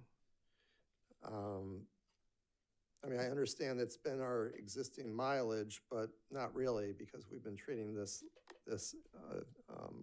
rail line, which you are in fact correct. It is, I wouldn't say it's abandoned. It's maintained by the local Train Historical Society. They occasionally have trips on it where they raise money as a fundraiser. But I don't know. It's just my gut feeling is we're going to have some problems, and I suspect we won't be having these problems until the end of July, when all of a sudden a great number of parents are going to realize they no longer have transportation available to their students, even though they haven't moved, and the students are attending the same school. Yeah. Well, where our plan would be to communicate early, as soon as, if the board gives us this approval for the changes, we would get that out immediately so that people know, and hopefully before anybody's registered, they know already that that distance has changed. There are folks, both in Rancho Cordova and Folsom that do have that 3 mile distance. If you don't go down if you go east or west, you know. Right. So there are folks that are abiding by that distance now. You're right, it is gonna be a group that will definitely be impacted by that change. There's no doubt about it. For us, at this point, the efficiencies needed to be able to provide good service for our highest need students, special education first, unduplicated students first, that's what's making this priority in place for us. So, Even though we're having the special needs students attend their local school rather than. yeah, well, we're still planning the same number of routes. Like I was saying, because the number of special ed students is increasing and the IEPs needed to provide transportation services are also increasing correspondingly, as we kind of showed earlier, the number of special ed routes is continuing to go up, at least 2 or 3 routes each year, and then the SPED students have almost increased to 100 students. And you got to remember that those buses are only holding, up to 30 students. Sometimes it's significantly less, depending on the needs of the student. So, If the part of the problem is, we have the buses, we just don't have the drivers. Why not pay our bus drivers more? well, other districts have done that, but they still have shortfalls. So it's not always just getting more money. There's just so many people out there that want to do this job at this time. I think that's, we can start that back and forth with other school districts, but that will only eat out a lot of money, and you probably won't net very much. In my thoughts on that, because if you increase $2 an hour, Elk Grove will increase 3. So it will just become a back and forth type of activity. But I think if we focus our services on the students that need it the most, and again, home to school transportation is a service that we really want to prioritize on first special ed students, then unduplicated students in grades TK through 6. I think those are the core student populations that we're trying to identify. If the board wants to adjust the distances, we could definitely look at that. At some point, you're going to cut off one neighborhood or another neighborhood. That's always how it's been. The thought is that you're right that the Cordova locations, probably because of Folsom Boulevard kind of cutting right through the middle, it probably does lower distances. But there are students on the fringe areas, on the outside east-west sides, that are doing that full distance and have always been, and some in Folsom as well. Not as much in Folsom because of the railroad location and also because of the river. For those that would have been way north for the high school, the river cuts that. So those kids get included a lot of times. So. I wonder, might we consider delaying this until January 1st implementation? I would not want to do it mid-year. No. You wouldn't want to change the structure mid-year. So that's why we were wanting to implement. And again, we haven't put out routes for next year. Yeah. We every year the routes change as needs change. We've adjusted routes many times before. As you saw, some pickups are 40 minutes or more off just because of what we're trying to do. So I feel that this is the best solution to be most consistent district-wide, in my mind. And I think that ultimately the goal would be to bring those back if we can make that, and we could talk about that when the time comes that we have enough drivers to make that happen. But what if you trimmed like 3 to 2.5 miles and 4 to 3.5 miles? Would that create a major disruption to what you're envisioning here? I would say we would have to put that in the routing software and kind of see what that potentially does to the calculation. I guess I'm just concerned that, obviously this is our last meeting of the school year. It also tends to be our quietest meeting, and Sure. A lot of parents aren't even paying attention. They're on vacation with their kids, or just not in thinking about school right now. This seems to be somewhat impactful to a number of families, and I just have a concern approving this type of change without receiving feedback from the community, and the community would be the parents. as to what their thoughts are on this, as well as potentially look at other options.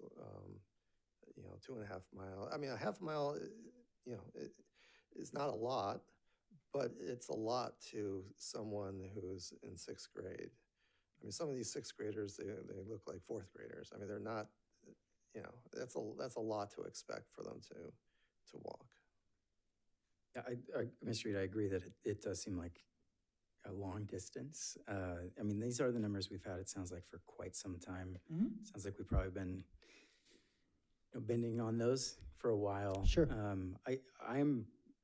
It won't keep me from voting yes for this tonight, but I am curious if you know now, or if it's information we get, of how many families we are accommodating under that mileage currently on the routes.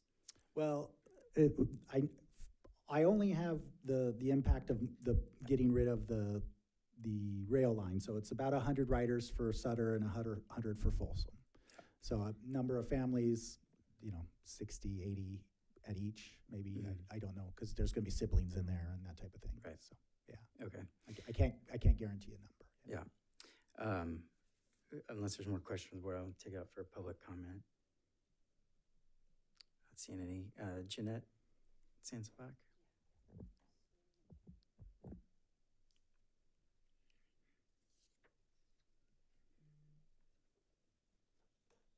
Just so you know, I've got 2 bus stops by my house, and they're both, the middle school and the high school are less than those ranges out there. So, but my, is slide 7. It's what Ms. Lofthouse went ahead and brought up. I'm concerned that we're opening up, now I know we do it already, but usually it's advertised just for breakfast.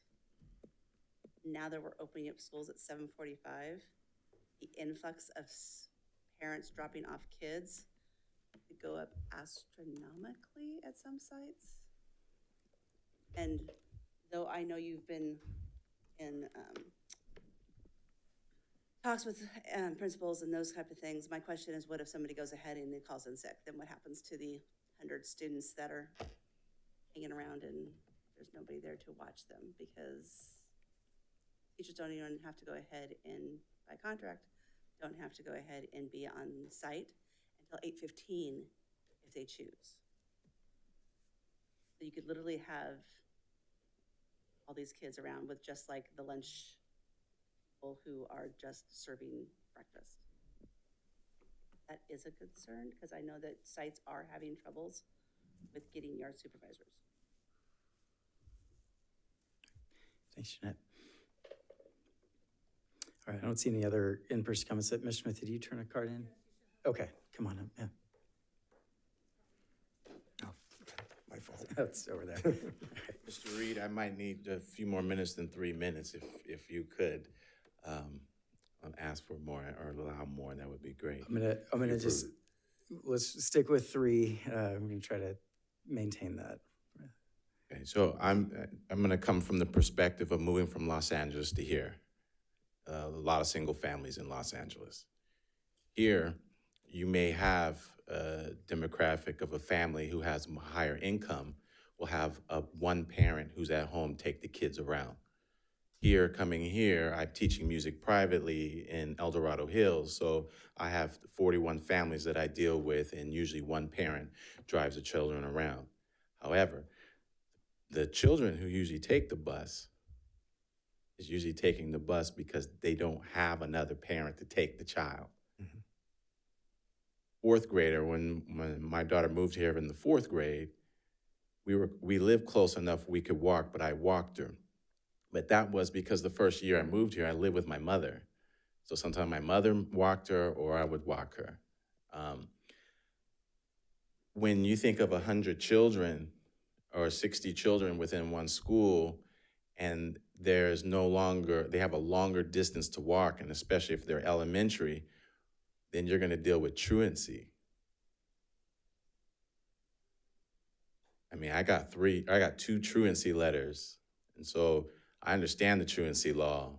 I have sole custody of Faith, so And first 12 years, I'm in court, full hearings 4 times a year, so I'm very versed. So if you look at it from that standpoint, I think it impacts a child or a child's family a lot more than what may be considered. And just like Mr. Reed saying, when you're dealing with a 4th grader, those are little feet. And so a half mile, especially when you have a lot of the middle school kids and they have to run a mile, time mile, they struggle to do that. Yeah, so I just look at that aspect of the truancy, 60 families that could be impacted from the standpoint of, and without the communication.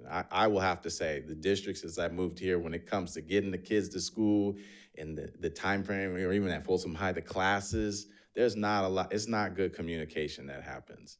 So when you think of, okay, this is what I usually do, and then now I no longer have the option a week before school starts, and you're dealing with a single parent that's gonna try to scrape to try to figure it out, it's a lot. Thanks, Mr. Smith. All right, we'll bring it back to the board. This is an action. Oh, I'm sorry, we do have an online comment. Thank you. Jessica, welcome. Hi, it's Jessica Kahn. I'm actually, I was a teacher in the district, and as of tonight, I guess I am now a teacher on special assignment. Thank you. And I wanted to just bring up the 745 drop up. I don't know if people can answer the question, but does that include special education routes? If they're getting dropped off at 745, we do not have appropriate supervision. Our instructional assistants already are not slated for the entire school day sometimes. I know I've been running into that for a couple of years. And so I don't know if that's a question you could answer. It would alleviate my concerns right away. That's all. Thank you. Thank you. Any others online? Okay. We'll bring it back to the board for any follow-up questions or final comments before, if we choose to, we have a motion for this item. Yeah, Mr. President. Mr. Clark. Just a quick question. I know Jeanette brought up staffing, and if somebody calls in sick, is it customary for like yard duty to be there at a specific time, or? Well, it is? we adjust their schedule, yeah, to Okay. whatever the accommodation of the times that we need, yeah. Okay, that, and then I agree with Mr. Reed that that is quite a distance, and also parental input. Yeah, this is normally a slow meeting, and parents are out for the summer with their kids, and I wish we could get some parent input on what that would look like, because if we approve this thing and they get that notice, it's like, whoa, wait a minute, did you bother asking us for any kind of input? So that's kind of my concern moving forward, the staffing issue, and then a notification to the parents, because I don't think they know this is coming. Well, yeah, they won't until we send them an email. That's how that we communicate to them. Kind of would be like a gotcha moment, right? Yeah. Okay. Well, I don't think it's a gotcha moment. I think it's we are changing our procedures. Here's why. This is how it will impact everybody. I mean, that's normally our process for making change. That's Is there any way we could have brought this up sooner rather than at this point in time? Sure. I mean, if I could go back, I would bring it back a month earlier. I won't lie. Based off of how we normally have made changes, it's not as though we've gotten parent input on transportation routes. That's something that, operationally we look at, we bring to the board for approval. It's not, I mean, I won't lie. I'm sure parents will want a shorter distance. So I don't think there's gonna be any input that says, yes, please give me a further distance. I think we're looking at it operationally as how can we make this system be consistent, because we aren't applying it consistently, right? Mm-hmm. That's what I'm so if you want to make a change to a shorter distance, obviously that would increase routes, increase cost, increase additional riders, drivers, all of those things, which we know we can't fulfill as it is. So what we're trying to do is be efficient and ensure that if there is a student that is in that 3 mile radius that is walking the 3 miles now, they are doing the same thing that we would be doing to everybody else, because we're not applying it consistently now. Yeah, and I don't think that we even got a response about our special ed babies. I mean, What response? the supervision of them. Oh, okay. Would you like me to answer the question? Yes, sir. Okay. So what I would say is any student that has a need, we would allocate resources or staffing to meet that requirement. So obviously, if a student is a special education student who's dropped off early, we're not going to leave them unsupervised. Okay. And I know that Angie and the team would work with special education team members to adjust schedules or do what we need to do. Okay. Well, I mean, I don't think that there should be an assumption that we can't make the 7:45 start time work. I understand everybody's, it's a change. Well, I'm and not so saying what that we'll do is we will change or adapt to that change for yeah, sure. I'm not saying that Yeah. it wouldn't work. I just have like those what if moments. Sure, yeah, we like, do, well, what that's if- all we do is what ifs. Yeah, That's you know. our job to think of every what if, right? Okay. And we've worked that through with the team for sure, so. Okay.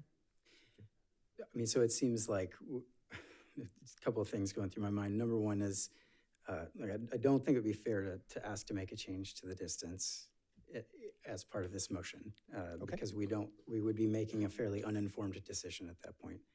I don't know if the rest of the board agrees with me or not, but I don't think we can do that without knowing what that would look like. So if that's the case, then, you know, either we're saying we're not going to vote on this tonight. If we don't vote on this tonight, your recommendation is we can't change this in the middle of the year. Our next meeting will be when the school year has started. And so it's either we vote on this tonight so that we can send out communication and implement this for the next school year. If we table it, we're tabling it till the next school year starts and then potentially talking about a change in 25, 26. Yeah, I think the one item that seems to be, the one item that I think it seems to be the item that we're really asking for board approval would be the not including non-active or active railroad lines. If you don't want to make that change and you're saying if there's a railroad track, regardless if it's active or not, we're going to say that a student, if they have to cross it to get to their school, then we're gonna offer them a bus stop. If that's what you guys want to keep, that's what we have been doing. If you keep that practice and approve everything else, we'll implement all the rest of it. And what we're doing is implement, at least with the mileage, we're implementing what is already the rule. We just have not been enforcing that rule. Because of the main reason was two reasons. One is we've just had some adjustments that here and there, which we will clean those up. Those have been close to the boundaries. But the big one is obviously the splitting of the district. You know, splitting is specifically, it splits through the major area in the Folsom area. And if that's a concern, you want to keep that in place for the time being until we can come back with our solutions, we can keep that in place. That's fine.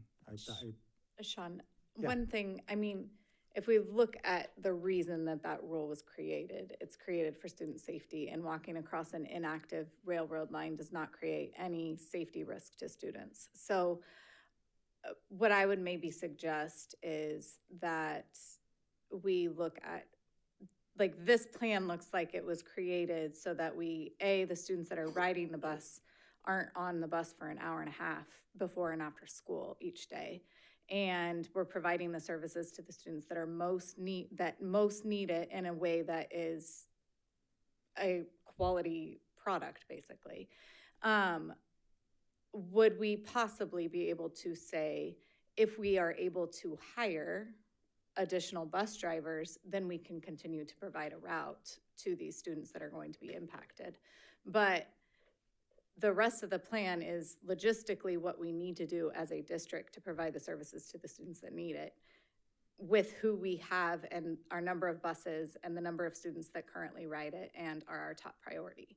And so I'm just wondering if we move forward, because this is what we need to have for our students that have the highest need, and what we are able to provide because of number of drivers, number of buses, all of the logistics that go in with transportation.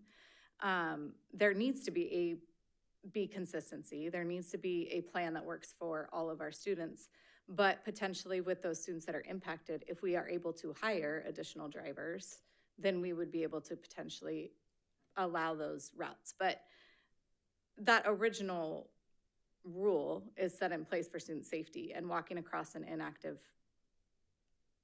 railroad track does not pose any safety risk potentially. So I think that we have to look at the reason that policy was created was for student safety, I would imagine.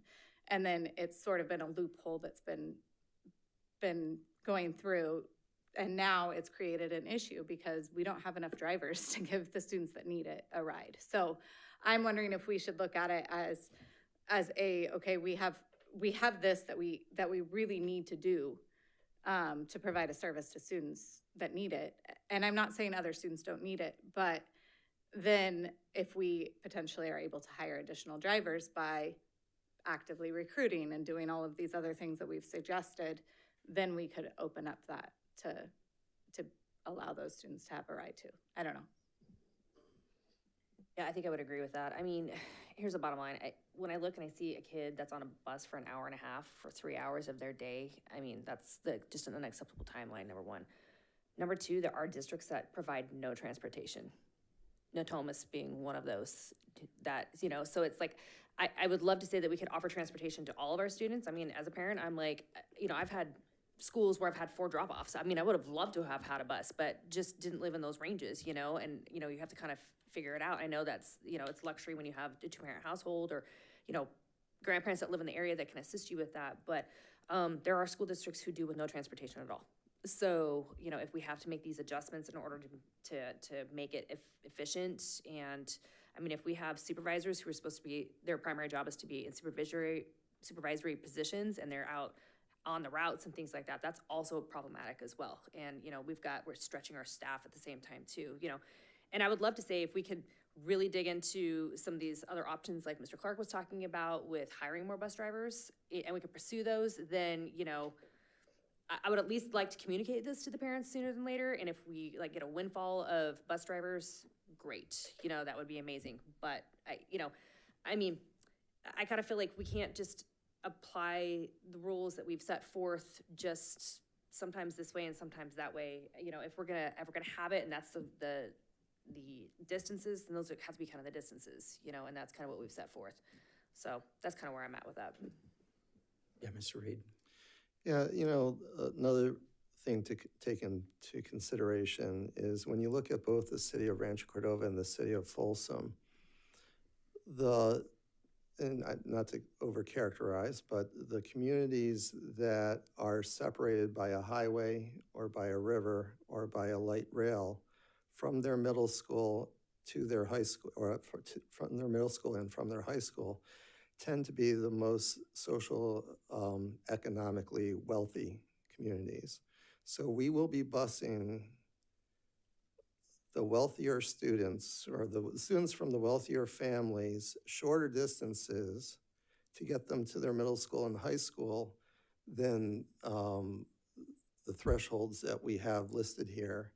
And we're going to be making the students from the middle class or lower middle class or even working poor walk.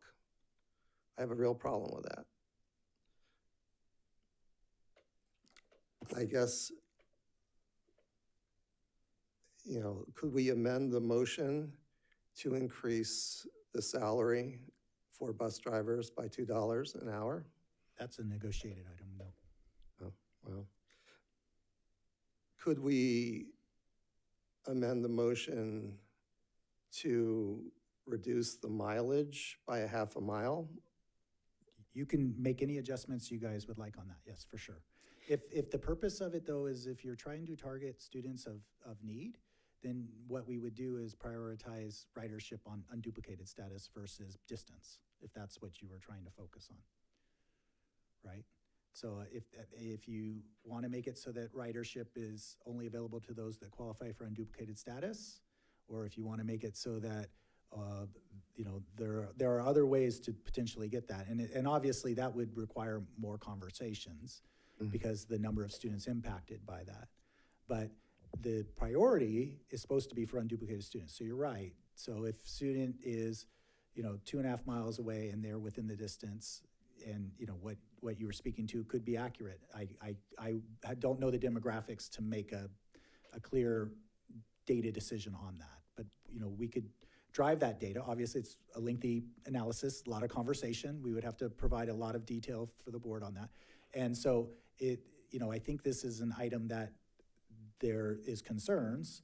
The mileage has always been there, right? Like we've talked about. And so if the concern is the impact of removing or not removing that line, of the unused rail line, but I think there is inequities that are still in place that we need to talk about and resolve in some way in the future then. Well, could we maintain the rail line for the next school year and then thoroughly vet with the parents and the statistics you're mentioning, so that the board could make an educated decision on how to approach this? Potentially, one option is paying the drivers more to attract more drivers. Another option is to provide more opportunities for employment between their routes to give them a full day worth of work. Another option is to consider the mileage distance. Another option is to... Mr. Reed, sorry, do you mind if I interrupt? Oh, yeah, go ahead. Only because I think with any of these options, which are worth exploring, at least personally, I wouldn't feel like I'm in any place to make any motion one way or the other on this if we're going to suggest any of those things, because we don't know how that's going to impact this item. So there are I agree. Yeah. a lot of ideas. What I have heard, though, is that, it sounds like maybe there is some consensus around this item, not a 5-0 right now. There's a lot of ideas we can put out there. I would rather maybe kind of ask if there is a motion to put on the table that somebody wants to make. Because I think we can think of a lot of ideas that we can do to change this, but we're going to vote if we would like to approve this tonight or not. I'd like to move that we approve it with the exception of maintaining the rail line for one more year. So that would just bring us back to exactly where we are currently. Is that accurate? Well, we've implemented some other things with regards to, like we talked about, the drop-off time, the early release day. But could those be maintained with those extra 200 riders?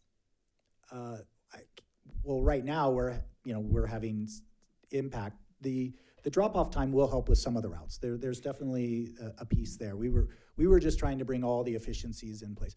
One thing that in a vacuum, great, we want to provide transportation for students and everything, but we also have to understand that there is a significant contribution to transportation that is a shortfall, right? The state only pays about 60% of our transportation cost. So there's a 40% of the cost is impacting the general fund. It's a contribution.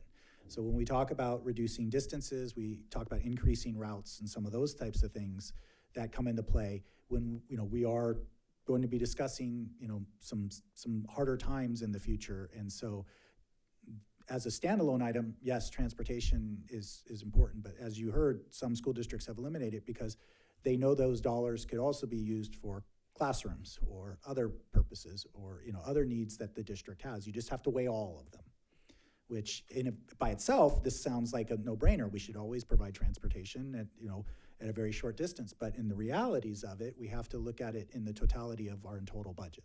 And I also think if we do put it out to parents, we know what parents will say. We know that parents are going to say, yes, we want a bus stop right in front of our house. So I think spending time and efforts and energy in that is sort of a wasted question in the sense that I also have 4 kids and getting to 4 places at once is always very difficult. And so every parent that has a child or more than one child will probably say yes, a bus route would be fantastic.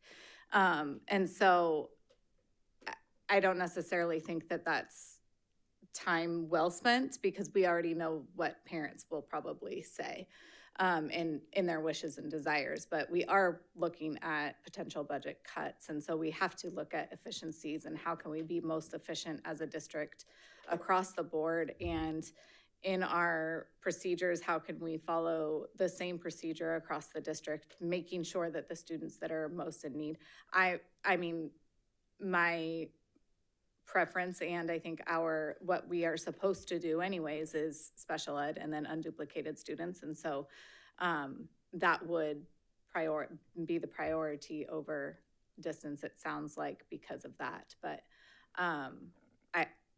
I think that we do have to have a set standard, and then we can expand from there if we are able. But I think that working the other way around when we are moving towards budget cuts and not having the staff. And I think that drivers isn't just a school bus driver issue. It is drivers in general for any area of work. And so that's going to be a challenge. So I think we have to figure out that challenge. But I think that when you're looking at moving towards budget cuts and needing to be efficient and also having set standards that we are actually following is important when we are moving towards those cuts in the future. So. Yeah, I would just say I agree with all of that, Ms. Lofthouse. Before Ms. Laird, your comment, I do want to acknowledge, I think we do have a motion on the table. Mr., would you mind repeating your motion? Yeah, I move that we approve everything that is being recommended with the exception of the railroad line, maintaining that for one more year to give staff time to analyze other options. We can take a second, or your comment. I just want to make a quick comment. So we're talking about some of these kids being on the bus as early as 6:30 in the morning. I mean, if we do not make some of these adjustments on these timeframes, I mean, if you have a small child at 6:30 in the morning, getting them up out of bed, getting them on a bus, trying to feed them breakfast, they're going to, you know, as it is now, getting to a site, not yet having the opportunity for breakfast, like getting them through the day. I think we have to also like evaluate what that looks like for those students too. You know, I mean, I'm just going to come down to the time frame of, again, seeing an hour and a half is just an unacceptable time frame. I mean, especially, I mean, it's bad in the afternoon, but it's horrific in the morning. I mean, if you're talking about getting a third grader or a fourth grader on a bus at 6:30 in the morning, and you're basically shoving breakfast at them because that's all you have time for, because they're not going to get there in time, you know, for breakfast, you know. So it's like, as bad as it is to have to make these adjustments, sometimes we're going to have to like make some of those hard decisions to make it kind of work. I agree with that as well. So we do have one motion on the table. We'll entertain a second if there is a second. I'll second. Second by Mr. Clark. Mr. Clark? Aye. Ms. Larrett? No. Ms. Lofthouse? No. Mr. Reed? Aye. Mr. Hui? No. Okay, motion doesn't carry as amended. Okay, and I will entertain a motion for the item as it is. I'll second. Or, sorry, you want to make the motion? Sure, I'll motion. Sorry, motion by Ms. Or Lofthouse. as is. I'll second. Second by Ms. Larrett. Mr. Clark? Aye. Ms. Larrett? Aye. Ms. Lofthouse? Aye. Mr. Reed? No. Mr. Hui? Aye. Motion carries 4-0, as is. Thank you. Okay, that moves us on to item C, approve New Pacific Charter School material revision proposal. The item is coming back to us tonight for the 2 material revision requests from New Pacific Charter School. One is the name change, and I see our executive director from the charter school here today. However, after the last board meeting, the second request to authorize a small independent study program at the high school grade level has been removed from this request. So the only request coming forward tonight from New Pacific school officials would be just the name change and withdraw the second option that they brought forward at the last meeting. Any questions from the board? Any public comments? I don't see any in person. Are there any online? No. Okay. Final comments or a motion from the board? I'll move. All right, motion by Ms.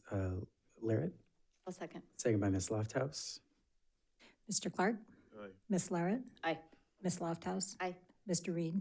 Aye. Mr. Hui? Aye. Motion carries 5-0. Thank you. All right, item D, approve a one-year extension with Improve Your Tomorrow. This item is also returning to the board after a presentation from the staff from Improve Your Tomorrow, as well as our staff, and Dr. Peace is here, as well as Dr. Huber virtually, to answer any questions that the board may have about a one-year contract extension. We briefly talked about that at the last meeting, but that would be the recommendation that we're bringing forward for 24-25. Questions from the board? I do have just one question. Looking at the item here, it says it would be paid out of our social emotional learning equity funds. Is that within supplemental funding? Okay. Supplemental funds, yes. Yeah, that was all. Just wanted to clarify that. I don't have any questions. I'll save a comment until after we go out. Ms. Leftos. I don't think it's a question, maybe more so a comment or a realization, is that, and maybe I'm wrong, but I feel like these programs that we've been seeing and making votes on are really the only programs that we have implemented in our district that come forward for presentations and a lot of questioning in their validity and wanting to see all of the data. Yet we have many, many, many programs that we operate within our schools. And my concern is maybe the optics of it in terms of who these programs are providing services for and how much scrutiny is on them, where other programs, CAVE, for example, or even some of our curriculum programs that we use that don't come towards the board with such scrutiny. And so I don't know how much I have a role in it, being on the board and asking for these presentations and the questions and coming back. But when I was thinking about it, it worries me because the programs that we have supporting our Black and Brown students are what are coming up with a lot of scrutiny. And so whether that's a bias of the district, whether it's a bias of the board, whether it's a personal bias, it was just a realization that we offer program after program after program, and the only ones we have presentations on are the ones that are directly for our Black and Brown students. And so I just wanted to kind of raise that concern. And it was more of a personal realization with it where I love seeing what the programs are doing. I love hearing about it. I love seeing the success. But then it makes me wonder why we're not seeing it for all the programs, or why these programs are the specific ones that we're asking to see more and more and more from. So just a thought, and it's not really, again, it wasn't really a question, but we don't see all those other programs coming forward. So more of a realization and a comment. Ms. Leftos. Can I piggyback on that a little bit? Sure. I would have to agree because I think that I'm not even really in a full grasp of what all the programs that we have are, and, I think that sometimes we might need to actually look at the programs and do the sites feel like they're functioning? We're not getting presentations, so we're not really getting data from that, So are we layering some of the same programming type things over on top of other programs and never really maybe sunsetting a program, or are we not maybe giving full support to something where maybe we should be directing more funding to a particular program if additional funding is needed?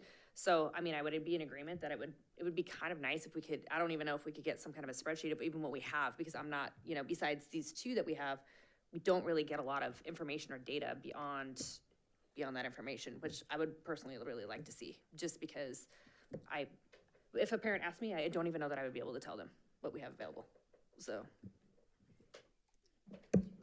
Ms. Reed. I think I would agree with both Board Member Lofthouse and Board Member Larrett. And I think, I definitely would agree that I would love to know more information about all our programs. Why are we just picking on these two to have a presentation? Although I don't think the board asked for the presentation. I think that was a staff-driven presentation that brought it to the board. And I know the board spoke very highly of the program at the last meeting. So, but it does beg the question, why is it just these two that we're getting a presentation on? So I would agree with a Board Member Larrett and say, let's find an appropriate way to get more information on these outside programs that we're working with in our district, whether it's an annual report or whatever that might look like. So. Yeah. And just a reminder, in our site LCAPs, they usually refer to the programs that are specific to their school site. that either they're accessing their categoricals or their supplemental funds for, or district is helping to pay for those programs. And again, that's based on the identified needs of the students, the feedback from the parents in that process. So there is a process for that, but contracts that are usually larger or multi-year, we have been bringing forward to the board, which is, and we know that there were questions last time when we had a 3-year agreement. And, I think the timing of when IYT came on board, there were a lot of challenges with a lot of programs and a lot of implementation just because of, bringing something brand new on, in the middle of the pandemic or coming back from it. It has since, I think, been streamlined. They've answered our questions. We have some measures in place for consistency of staffing and certain things that we have our eyes on too. But overall, we believe this program is a benefit to our men of color, our students of color, and would recommend approval.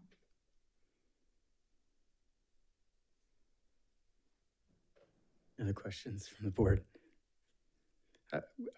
Just to maybe comment on Ms. Lofthouse, your comments. I guess the point well taken, I guess, and that does probably necessitate some thoughtfulness and some introspection. It's certainly on my part, see where I'm doing that. I would say that for me, anyhow, a program like this, like I do give it a bit of extra scrutiny, but I think partly because we are dealing with a group of students of color that are disproportionately suspended, much lower rates of A through G completion, college and career readiness. And I really want to be able to do something about that.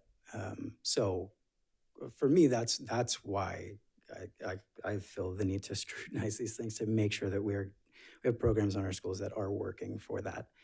I would also just note, I think we actually as a board do maybe too good of a job of scrutinizing things most of the time, as evidenced by our transportation thing here, SROs, so you can kind of name it. We do spend quite a bit of time, oftentimes I think, scrutinizing the district in every sort of category, but again, I don't mean to negate your comments. I think it's really well taken, and I would certainly put some thought myself into where I'm contributing to that. So there's no other questions from the board. I do have a public comment from Earl Smith. Mr. Smith.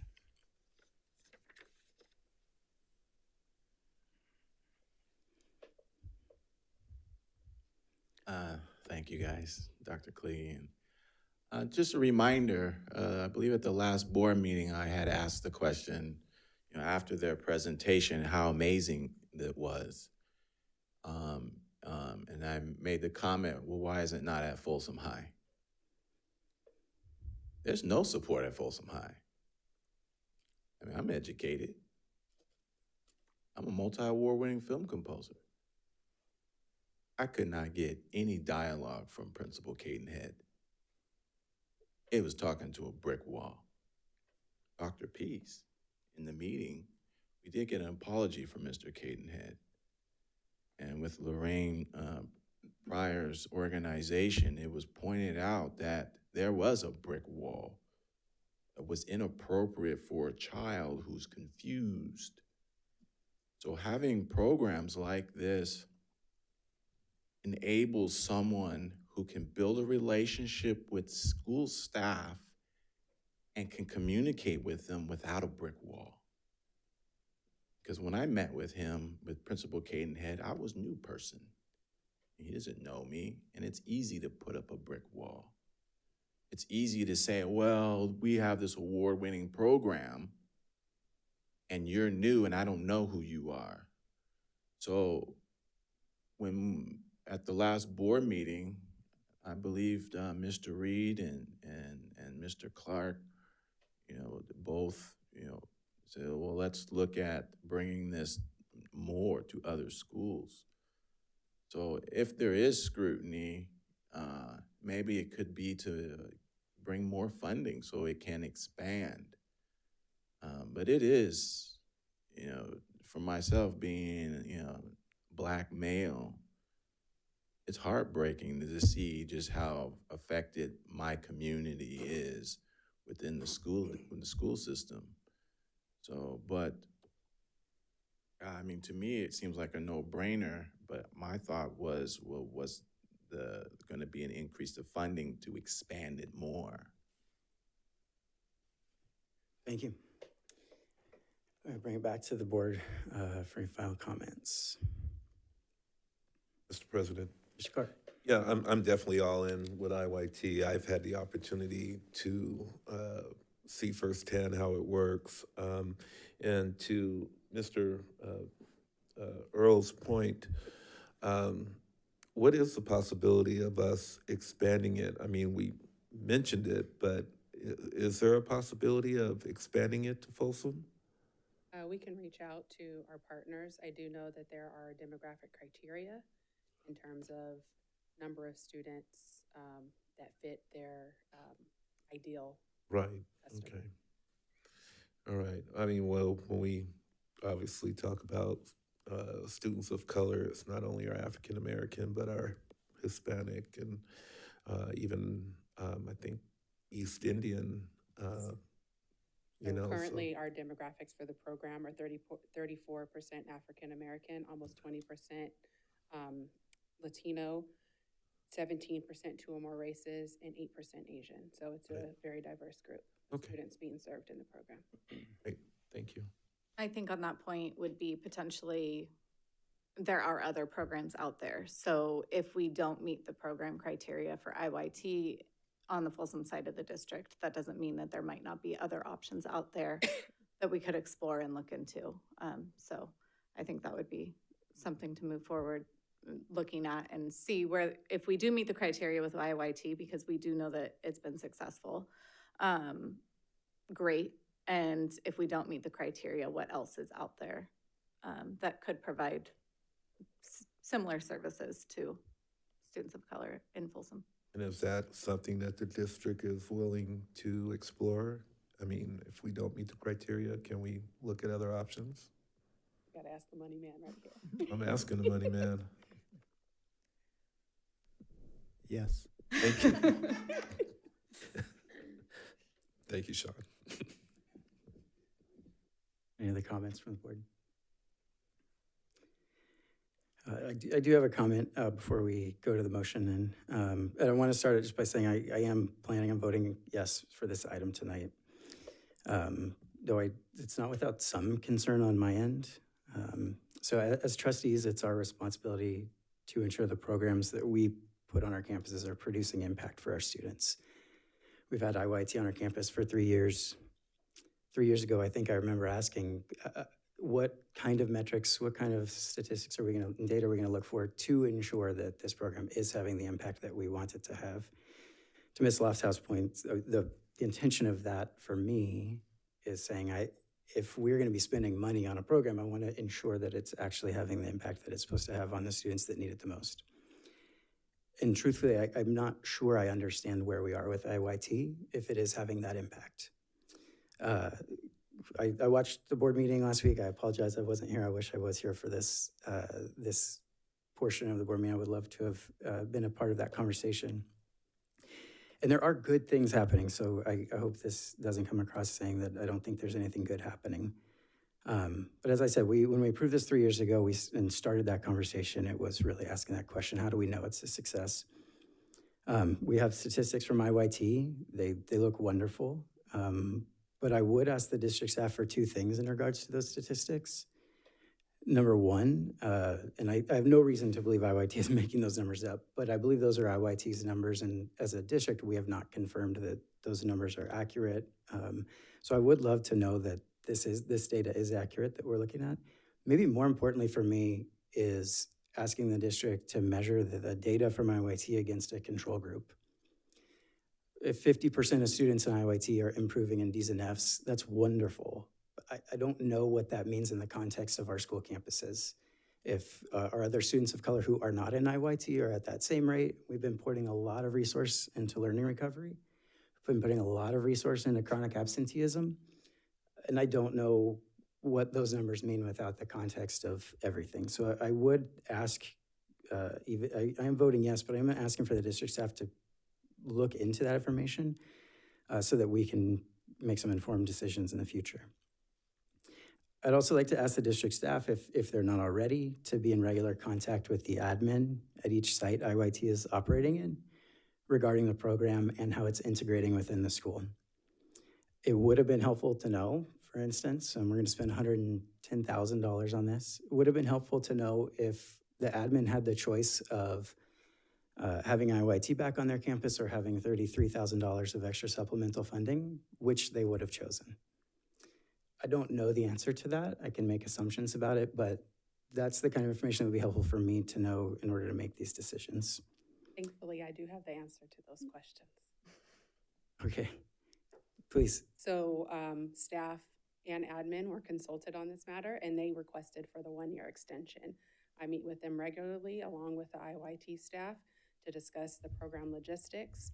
And as Dr. Kaligian alluded to earlier, that we've made some refinements to make the work more visible. And so we're seeing great enhancements with the program. In terms of the data, yes, it is retrieved from PowerSchool in collaboration with staff. So for example, one of the mentors will go to the school counselor and they pull the data for IYT. So again, we have a shared data agreement, and so all of the data is accurate. Additionally, they send a file over to our ETIS team and they provide all of the data for us in a nice spreadsheet. And as mentioned during our last board meeting, when we first adopted this program, Black students were in the red for both suspension and chronic absenteeism. That is no longer the case. The chronic absenteeism has been reduced by 14%, as well as suspensions have been reduced to 12%. So the disproportionality, while it still exists with suspension, it has decreased. And is it just because of IYT? I would say it's a multi-pronged approach with the restorative practices and our restorative specialists and a slew of other things that our education services team has put together. But it's in collaboration with Improve Your Tomorrow and Earth Mama Healing. And for this particular agenda item, it's Improve Your Tomorrow. So the collaboration amongst staff and the program is essential for program success. So they do meet with counselors and administration regularly to talk about the success of the program, where opportunities for growth and particular students that they both probably need to, wrap their arms around to support further. Yeah, well, I do appreciate that. Probably the statistical part of it, and I appreciate that we know where that information is coming from. I think for me, the more important part is,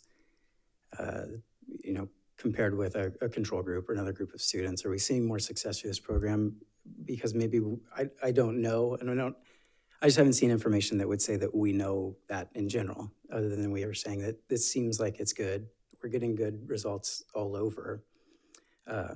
So I would like to be maybe a bit more thoughtful on how we understand that.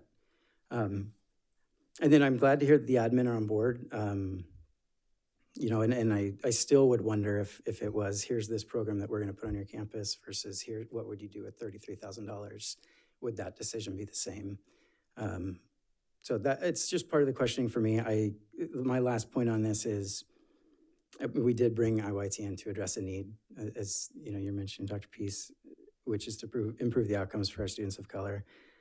So the next year when this contract comes up for renewal, I would like for the board to have some of those answers so that we can make a vote based on that relevant data, and that we can confidently vote yes or no, knowing that we're doing everything we can in our power to address this need before us. I'm voting yes on it tonight. I would love to, I know there are good things happening. I would like to see another year to see what IYT does, but I do want to actually be able to make a more informed decision next time this comes up. With that, is there a motion to approve item C? I'll move it. I'm sorry, item D. Motion by Mr. Clark. I'll second. Second by Mr. Reed. Mr. Clark? Aye. Ms. Larrett? Aye. Ms. Lofthouse? Aye. Mr. Reed? Aye. Mr. Hui? Aye. Motion carries 5-0. Thank you. All right, moves us on to item E, approve revised board policy 6153, school-sponsored trips. This item is coming to the board as a discussion action item. It was daylighted at the last meeting. The change is minimal. We are adding health requirement, and it just addresses when our students go on school-sponsored trips. that we consider the student's safety and their health requirements and have a plan in place before that student with that health requirement goes on that trip, so their needs can be addressed by one of our healthcare professionals, and that it's recorded as well. So that's the only recommended change. This did go to policy subcommittee on June 10th as well. And the only change are these two words, health requirements? Correct. Okay, any questions from the board? I don't see any in-person comments. There are none online. Final comments or a motion? I'll move. Motion by Mr. Clark. I'll second. Second by Ms. Lofthouse. Mr. Clark? Aye. Ms. Larrett? Aye. Ms. Lofthouse? Aye. Mr. Reed? Mr. Hui? Aye. Motion carries 5-0. Thank you. Thank you. On to item 13, discussion. Item A, 2024 California School Dashboard Local Indicator Self-Reflection. Yes, as part of the approval of the LCAP, which the board did approve during our consent agenda tonight, there's also requirement by the state for the district to approve its California Dashboard Local Indicator Self-Reflection tool. And that tool is attached to this item, as well as a presentation of some of our local indicators. And I'm going to turn it over to Ms. Cabrera, and also thank Ms. Cabrera and her team for the work they've done on the LCAP. Thank you. Thank you. Good evening, everyone. President Hui, Superintendent Dr. Kaligian, members of the board, and my esteemed colleagues. Truly, the LCAP is, as you know, an annual process. It takes multiple steps and gathering lots of input from our partners and educational partners, from the parents to the students to the staff to the administrators. And so one of the things, and when we think about LCAP, is there's many layers to it. It certainly isn't one thing. And one of those is separate from the LCAP report itself, but it does provide that data, and this is the local performance indicators. So I'm going to go into brief detail. You have the reports in front of you, and then I'm here to respond to any questions or comments that you may have. Okay? All right, so as you can see, it is that process, and along that trajectory from the annual update and that partner engagement, we do look at the state and local data, and that is reported on the dashboard. Typically, the dashboard comes public in around the time of December, so why do it now? There's different components of data that are gathered along the way and collected so that it can be a collection of that data that gets presented later in the year. Part of that data that's gathered is that the assessments that our children took, our students took just months ago, such as language arts and math and CASP. And so as they're gathering this information, we then will report, the state will report that information publicly, okay? So again, the next step would be that the data, and then that gets included as part of our monitoring process in the LCAP. So as you can see, there's information here. You're going to see 3 different slides that pretty much say the same thing, that there are indicators, they're called priorities, state priorities. There are 10. 2 of those state priorities or indicators are county reported. 8 of those are district reported. And I'll share a little bit of the difference. There's state indicators, and then there's local indicators. This is what this report is about, is the local indicators. This visual, I think for those I'm not a visual person, so this kind of stuff is not my favorite, but I know it is for some. And there's, again, the state indicators, the local indicators, you can see in kind of the stars is the priorities on conditions, the basic conditions, the implementation of the standards, the parent engagement piece, and lastly, that school climate. This is another way of looking at it. Again, the separation of state and local. State would be that information you can get from data or assessments. The local would be feedback, surveys, reflection tools the educators use. One of the items is the implementation of standards. The curriculum instruction team gathers together and they reflect on how they're implementing certain standards. So it's really a reflection tool based on, like I said, survey and feedback from things such as our Cal Schools Healthy Kids Survey. There is a timeline for this process in January through April, and you all were part of this. We begin a process of gathering and analyzing data. We go through the process of data walks where we share some of that information to the public and to our colleagues here in the district. And the next step would be reporting that information here from along the way. And so here we are today in June, reporting that local indicator results to you in those areas that are locally reported. And then sometime in August and September, and I say that loosely sometimes because it varies, but we generally see the dashboard published publicly in December. So we, those of us that work on the dashboard, my colleague Pam Owen and others, we make sure that that information is in on time and submitted so that it can be reported, okay? So of course that deadline at the end would have a collection of that information in December. So the first priority that I'm reporting today is basic service. It doesn't look like much, right? You've got 2 zeros up there, and that's a good thing. The basic services is making sure the teacher, I will say one point there, is the teacher assignment monitoring and outcome data. It's referred to as TAMO. I know Sean would appreciate that. And TAMO data is not yet available at time of reporting. And once it is, it will be publicly reported. Basically, it's reporting our credentialing of teachers, okay? We have had a history of having 100% credentialed teachers. As we know that there's harder to fill positions, but we'll be looking forward to reporting that information. The next item is making sure that our students have materials, instructional materials, and we have 0 students without instructional materials as reported by Williams Act. Same with our facilities. We have 0 schools that were deficient. So in other words, they met the good repair standard, okay? So 0 meaning there were no findings, okay? So some considerations for priority 1 is that does staffing represent student demographics when you think about that credentialing and mentoring? Partnering with local universities as we have, and you've heard a lot of information about HR and our team getting out there into job fairs and really actively recruiting representative employees that fit the need in our district and serve a representation needed for our students. Do instructional materials represent student demographics?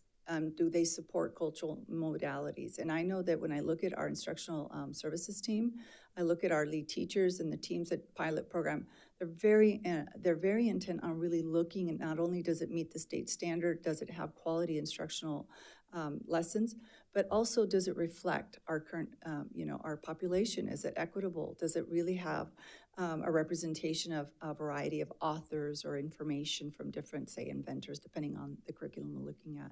So they look at a number of things. Ensure all sites are child-friendly and welcoming to families. And you can see that last one, require high standards for cleanliness, regardless of location, including immediate removal of graffiti and trash. So some of those considerations.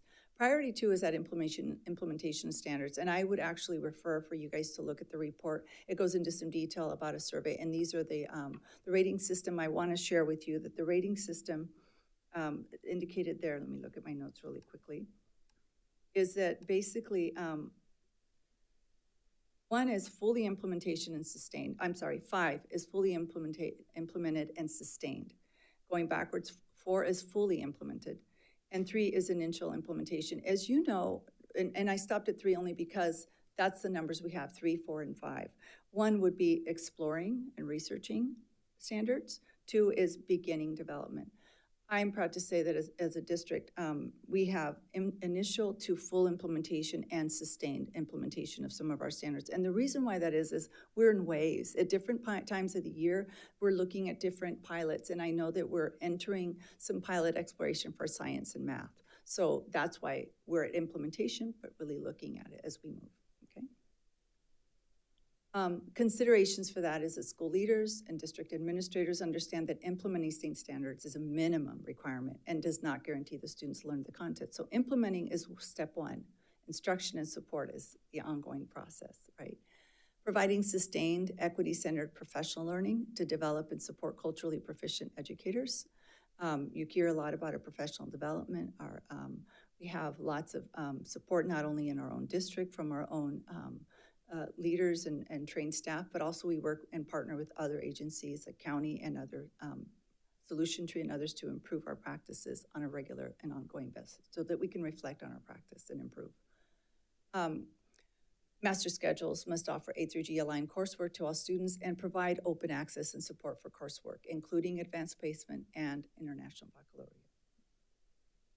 Priority 3 is a parental involvement and family engagement.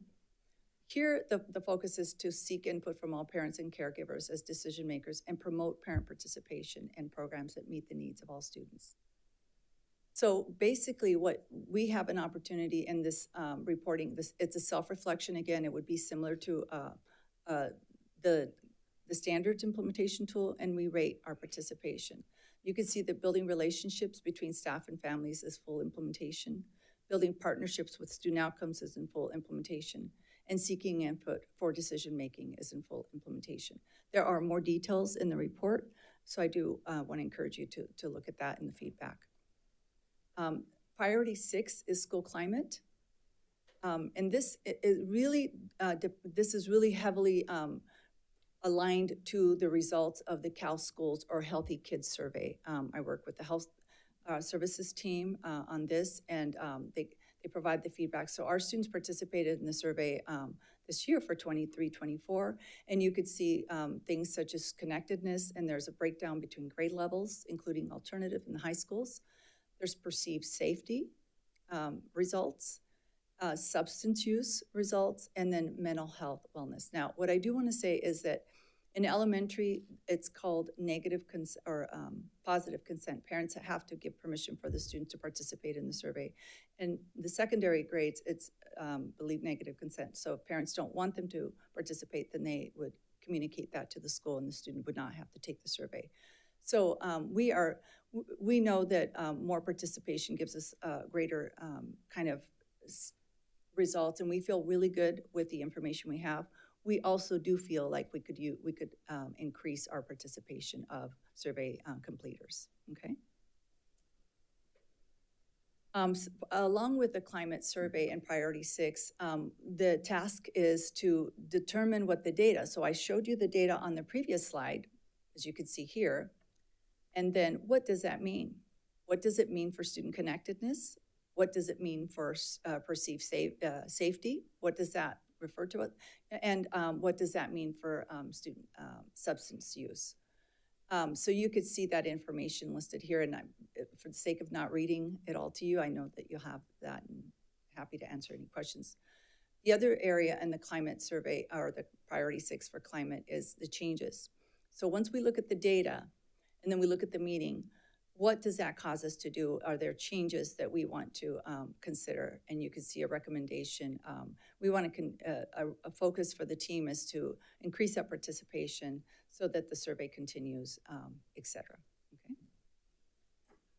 Priority 6 considerations is a professional learning for school staff members on cultural proficiency, cultural identity, bias, and empathy. And that has been going on and will continue, so that we're aware of why some students feel connected and others don't, and what we can do to ensure, and some of the other areas of the survey. Actively monitor discipline referrals, establish goals that aim to avoid the removal of students from learning space. And you know, I'm working with Mr. Scott Meyer, that there's a lot of positive alternatives to suspension and looking at ways to restore behavior and instead of punitive. So last bullet here is, are some communities disproportionately impacted by discipline and behavior policies? We've studied that. We've looked at ways and lots of training behind it. So we continue to consider that as part of our equity considerations. And last reported local indicator is priority 7, which is course access. There's a couple of areas that we have to respond to, and one is the access measures. We look at grades and schedules, CTE, AP, or advanced placement, A through G coursework, IB, International Baccalaureate enrollment, and completion rates. We look at barriers, potential barriers, and there's more detailed write-up in the report that I submit. This is more of a summarized bulleted item. But barriers are certainly when there's staffing shortages or student mobility, there's access to barriers. There's also barriers as it relates to support classes, such as a case for English learners and students with disabilities. They have to take certain classes, such as maybe an intervention course or an ELD course, and that takes up the room of potentially an elective or course, or they might have to make up a class. Some of the students, not just English learners or students with disabilities, but other students who might have failed a class take up. So we look at barriers to why course access might be limited to some students. Some course prerequisites, students failing and having to retake courses. So, last item is addressing those barriers, recognizing that there are barriers in place, that we want to look at how we can address those barriers, making sure that we have equitable grading. I know that Lori Emmington and team are looking at secondary and also Angie Carlo-Magno and looking at elementary and looking at equitable grading that's standards aligned. And we do have that in elementary, and we're moving towards that in many of our schools. So it's not just ABC, but really aligned to the standards, and more inclusive practices, providing frequent support and interventions and increased counseling. You've heard things of Flex Schedule and FlexiSched and all of the MTSS support that's going on with intervention teachers. And then last but not least, partnerships with support that support students with college and career readiness activities. You heard about AYT, Improve Your IYT, Improve Your Tomorrow, and other programs. And I really love the comment about knowing other programs. I always love to say, did you know? Many times we don't know and the information is out there, but it's so much. It's really mining through that information. So continuously speaking about and taking the opportunity to share the programs that we have, I think is essential. So I appreciate that. So here we are. When we think about these items, that the priorities 1, 2, 3, 6, and 7, we are reporting and have met all 5 of those ratings. So we look forward to seeing the dashboard in December or sooner if it comes out, and we'll keep you posted. But with that, if you have any questions or comments. Great. Thank you, Ms. Cabrera. Any questions from the board? Thank you. It's great. We'll look forward to seeing it in December or January, I suppose. Too. Yeah, the thank update. you. Thank you. All right. I don't see any questions or comments from the public, online or in person. No final comments from the board. Okay. Thanks again, Ms. Cabrera. Brings us to item B, first read, Board Policy 5145.12, Search and Seizure. This board policy is coming before the board before the next school year starts. It was a first read. It is a first read tonight and was presented to our policy subcommittee on June 10th. And the hope is we can bring it back to the board on August 1st. The major changes in this policy are highlighted in green, and the policy is being amended to clarify language why a student or students and their belongings may be subject to a search, and what factors we weigh in deciding to search. And reasonable suspicion is the definition that Ed Code allows school district administration when they're making that decision. And it also added language related to possible disciplinary consequences for students who intentionally invade the lawful search of their belongings. So that didn't exist before, and we did have concerns when we did some of our canine searches where students actually left campus. So we wanted to put some a little bit more enforcement into the policy to give our administrators the ability to, to encourage our students to stay put when the searches are happening. Questions from the board? I do have a question. I know we made that language change from individual suspicion to reasonable suspicion, but on the end of this, when it's talking about the dogs, shall not sniff without close proximity of any student or other persons, may not sniff any person's items on the persons without, and on this one we used individualized suspicion. Do you know if it means something different on this spot, or can we have the same meaning if we use the similar language as we did before with reasonable suspicion? That's a good question. Dr. Huber, did you hear that question? Yeah, I think we just missed it in the edit, to be honest. The language that is used most often is the reasonable suspicion, and then also preponderance of the evidence are the two terms that kind of come up in terms of ed code versus penal code. And so, yeah, I think, and to that point, we just missed it in the edit. Okay. Yeah. So when that comes back, assuming that edit makes sense, we'll have it read reasonable suspicion. Yeah, we'll have that corrected. Okay. Thanks, Dr. Huber. Thank you. Any other questions? Okay, I'm not seeing any. I don't see any in-person comments. Any online? Nope. Okay. So this is a discussion item. This will be coming back to us at the next board meeting in August. And so that brings us to item 14, information. Item A, 2024 Local Control and Accountability Plan, Folsom Cordova Community Charter School. Yes, and this being an information item, this is just making the board aware that our charter school also has an LCAP plan, but the requirement is that they have it reviewed and approved by their board at the charter school. So that did occur earlier this year on June 4th, and we're presenting their LCAP to you, very similar in its format. The amount that they're eligible for based on their students is little over 110,000. But it's more informational unless you have a question. Great. Any questions from the board? Doesn't look like it, so it is there for the information of the board and the public. So that brings us to item 15. I think I told the superintendent earlier tonight, our oldest son is a senior, just graduated, and it felt like the last 2 months, all we were saying was, oh, this is the last time you're gonna do this. This is the last time you're gonna go here. And I don't wanna wear it out, but this is our last superintendent report from Dr. Kaligian. So with that, I will hand it over to you.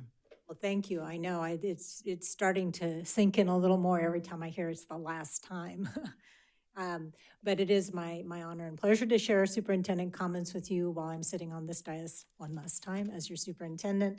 I do want to recognize that our district recognized Juneteenth yesterday as a federally observed holiday, which recognizes the celebration of the ending of slavery in the United States of America.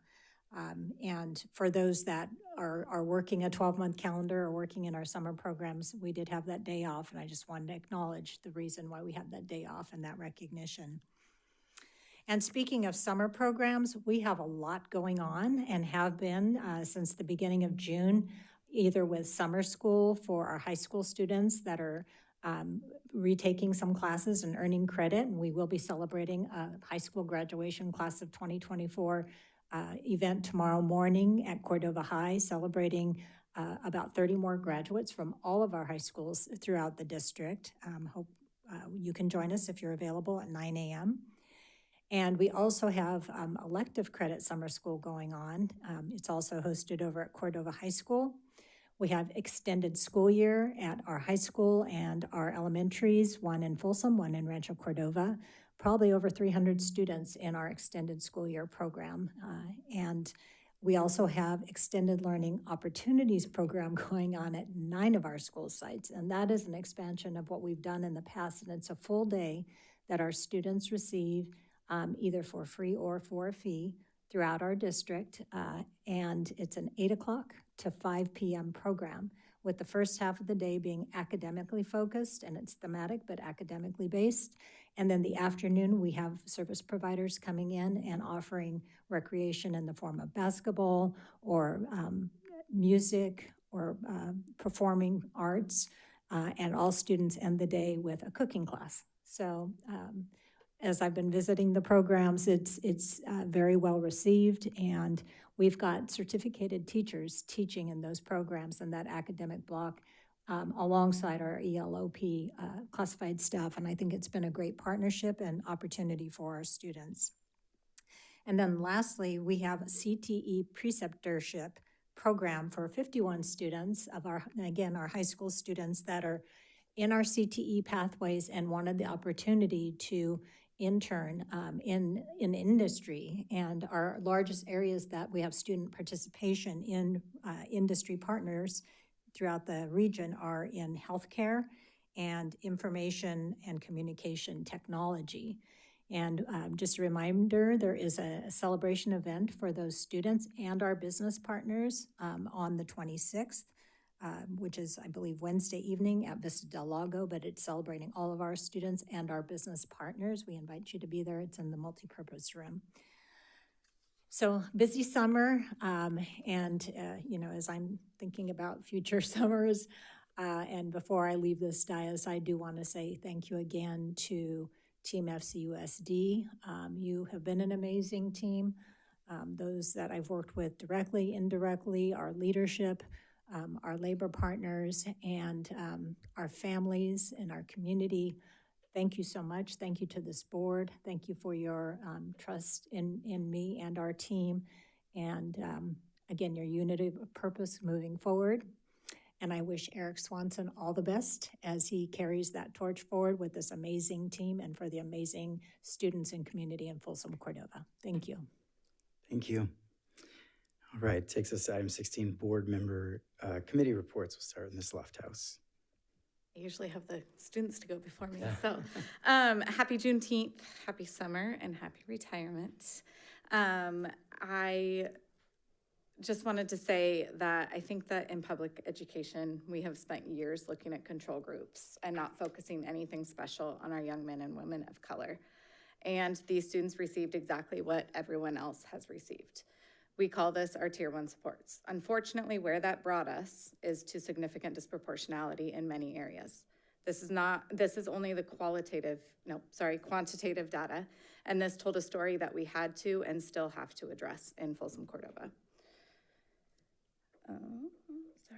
Just like any child, no two students of color are the same and need exactly the same thing. So we have used and continue to use wraparound services to give these students multiple things to support them on their educational journey. This starts with educators, policymakers, and all stakeholders to check our own biases, then move forward. Then we have to provide these services to support and connect with all students. Sometimes this feels a bit scary and unknown, especially if you look like me. But it does not have to be that hard. For example, yesterday I was at my summer camp reading a story, Nana Akua Goes to School, and a young Black girl in attendance stood up so excited to see a girl that looked just like her in the story. At the end of the day, she came and told me it was the best day she's ever had learning anything, and she's never seen someone in a book that looked like her. She was in 3rd grade. Giving our students of color connections in their educational journey is imperative, and I'm thankful we are continuing to support our students of color in Folsom, Cordova. That is it for me this evening. Ms. Laird? Just wanted to say happy summer to our staff, and thanks for all the hard work this year. It's been a great school year.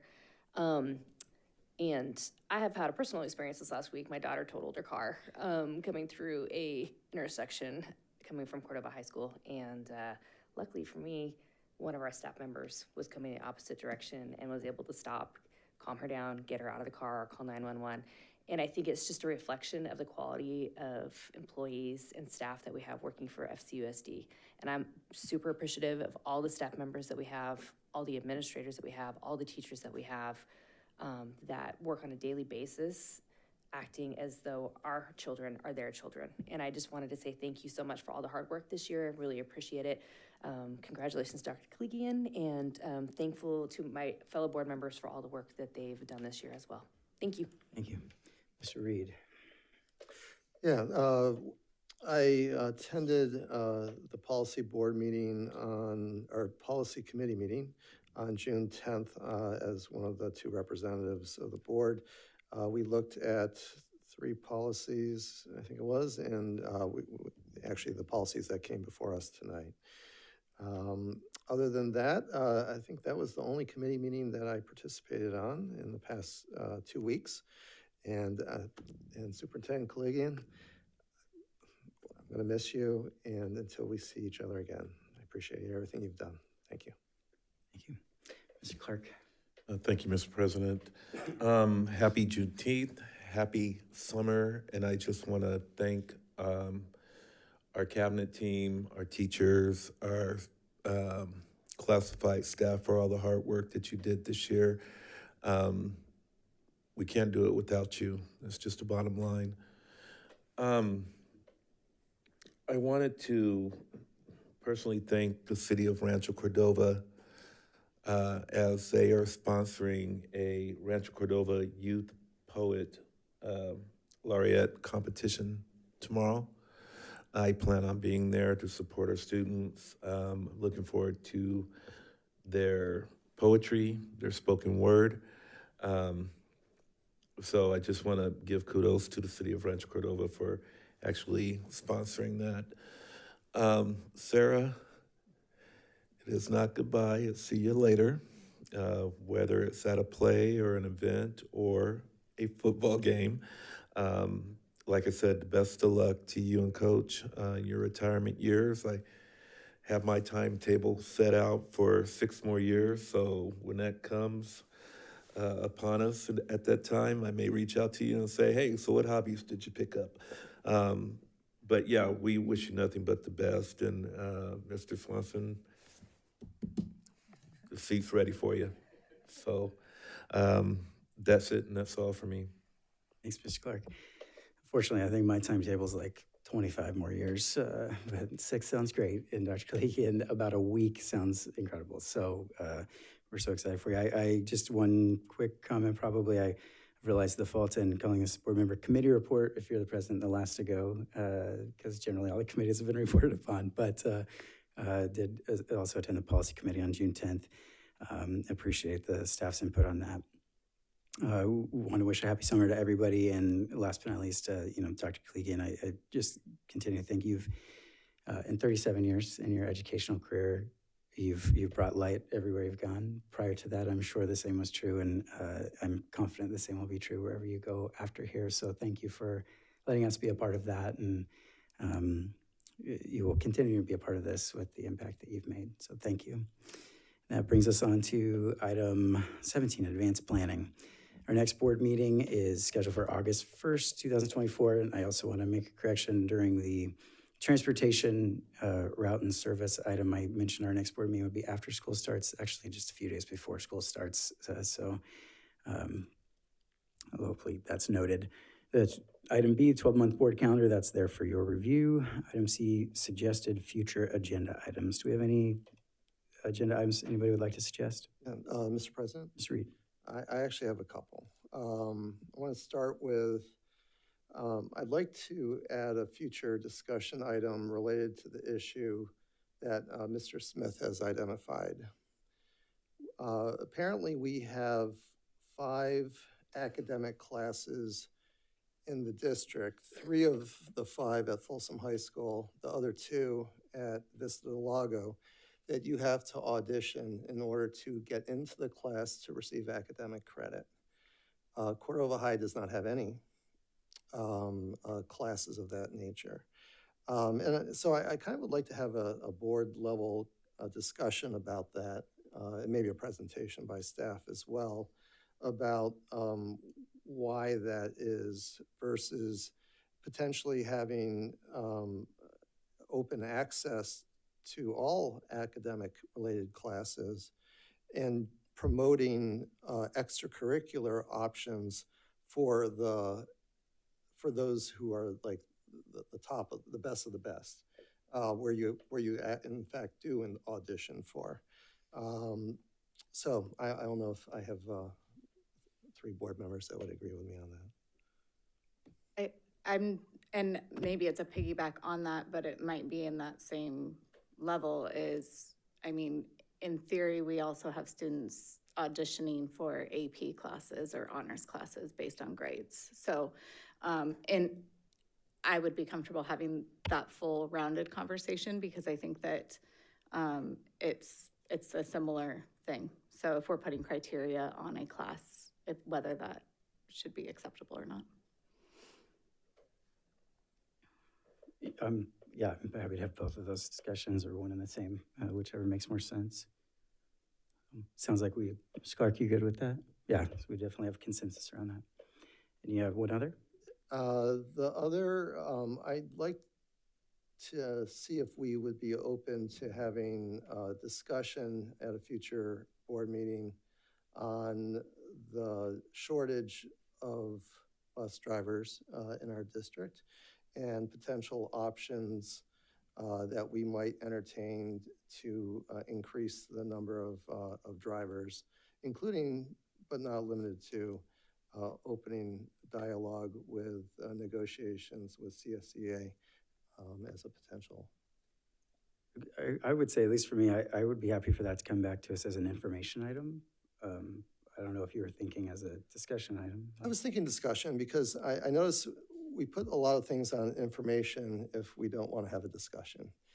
I'd like to have a dialogue on it. Doesn't have to be a discussion action, but a discussion.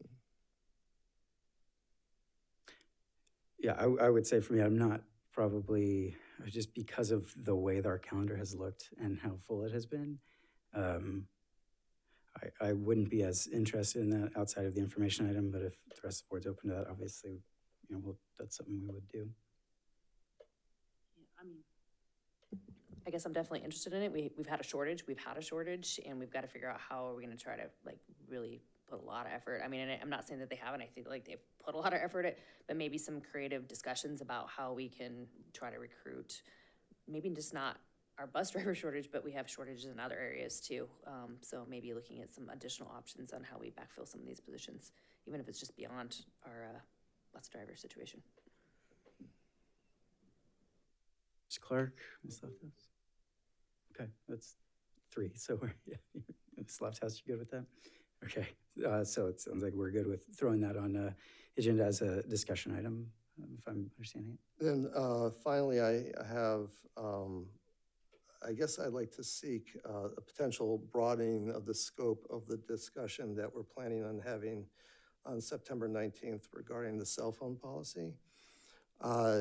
As I think everybody knows, in 2019, we began the discussions that resulted in a January 2020 adoption of a cell phone ban in K through 5th grade. 2023, we had a discussion about extending that ban, which we did, making it a K-8 ban. And all that was based on a 2019 California law that authorized districts to in fact do that if they so chose. On Tuesday this week, Los Angeles Unified School District has voted, I think it was 3-2, to adopt a district-wide ban on cell phones and social media. Interestingly, our policy doesn't even mention social media, but a district-wide K-12 ban on cell phones during the school day. I'd like for that discussion on September 19th to include options. And that could be one of the options the staff brings back, in addition to the policy amendments that we tabled, I think 2 meetings ago, or the last meeting, that we tabled to the September 19th meeting. So Ministry, just to clarify, we would have both the board policy as one item and then another item as other cell phone options? Well, it's all one conversation. Should we amend the board policy, and to what degree should we amend the board policy? Okay. The proposal that we had before us that was tabled was to give the principals at the high school sites the ability, in collaboration with the superintendent, to do it for just their school site. I figured since LA Unified took this monumental decision moving forward, we should at least have that discussion in our district, whether we should just extend our K-8 ban to K-12 as well. So yeah, I'm in favor of that, and I wonder then if we could come back with both of, it sounds like both of those policy options so we can look at them. Correct. Quick question. Did we have, I believe the September 19th meeting was just prior to the first SAB meeting, was that correct? I think, me personally, if we're going to look at multiple options, I think that having that SAB meeting prior to having that discussion, especially if we're going to widen that discussion, the first SAB meeting should probably happen prior to a larger conversation with us at the school board meeting. And so I don't know. Do you have the first SAB meeting date? Do you know it? Yeah, it's the first Wednesday. So of September, or, okay. So they will have met once. Ahead of that, okay. Yeah. Okay. Any other thoughts then right now of adding some additional policy options? Ms. Laird, good with it? Okay. Ms. Clark, good with it? I would like to get some student input from SAB before we move on that. I mean, because that first meeting in September, I don't know if they're going to dive right into that. I mean, it's more of getting used to each other and getting acclimated to the meetings. I don't think they're going to want to talk about that at that time. But I mean, it's up to you guys what you want to do. Okay, or unless we want to change it, I am hearing consensus around bringing at least a couple of options back to that September 19th meeting. And I suppose that would probably come back to us because these would come as discussion items. Yeah, in fact, it should be probably under discussion, not discussion action. Let's have a full meeting of discussion, and then based on that discussion, see what we're thinking, and then potentially bring it back for discussion action. We'll let's see where the meetings line up, but we could potentially make sure that there's another SAB meeting in between those two. Sure. Okay, great. Any other? Ms. Clark? Would like to look at the high school graduation Mr. Clark. schedule. Sorry. Still would like to open that up for discussion, the high school graduation schedule. Like that is scheduled. Yeah, but, is it? It's under the May 16th. It's May 16th, okay. Yeah, that was it. Okay, and it looks like that would be coming back to us this fall? Right. Okay. Good. Any others? Okay, I'm not hearing any. That brings us to item 18, recess to closed session if needed. It is not needed. We finished our business in the first closed session. So then I will jump all the way back down to item 22, adjournment. So unless I hear any objection, we will adjourn. Hearing none, we are adjourned.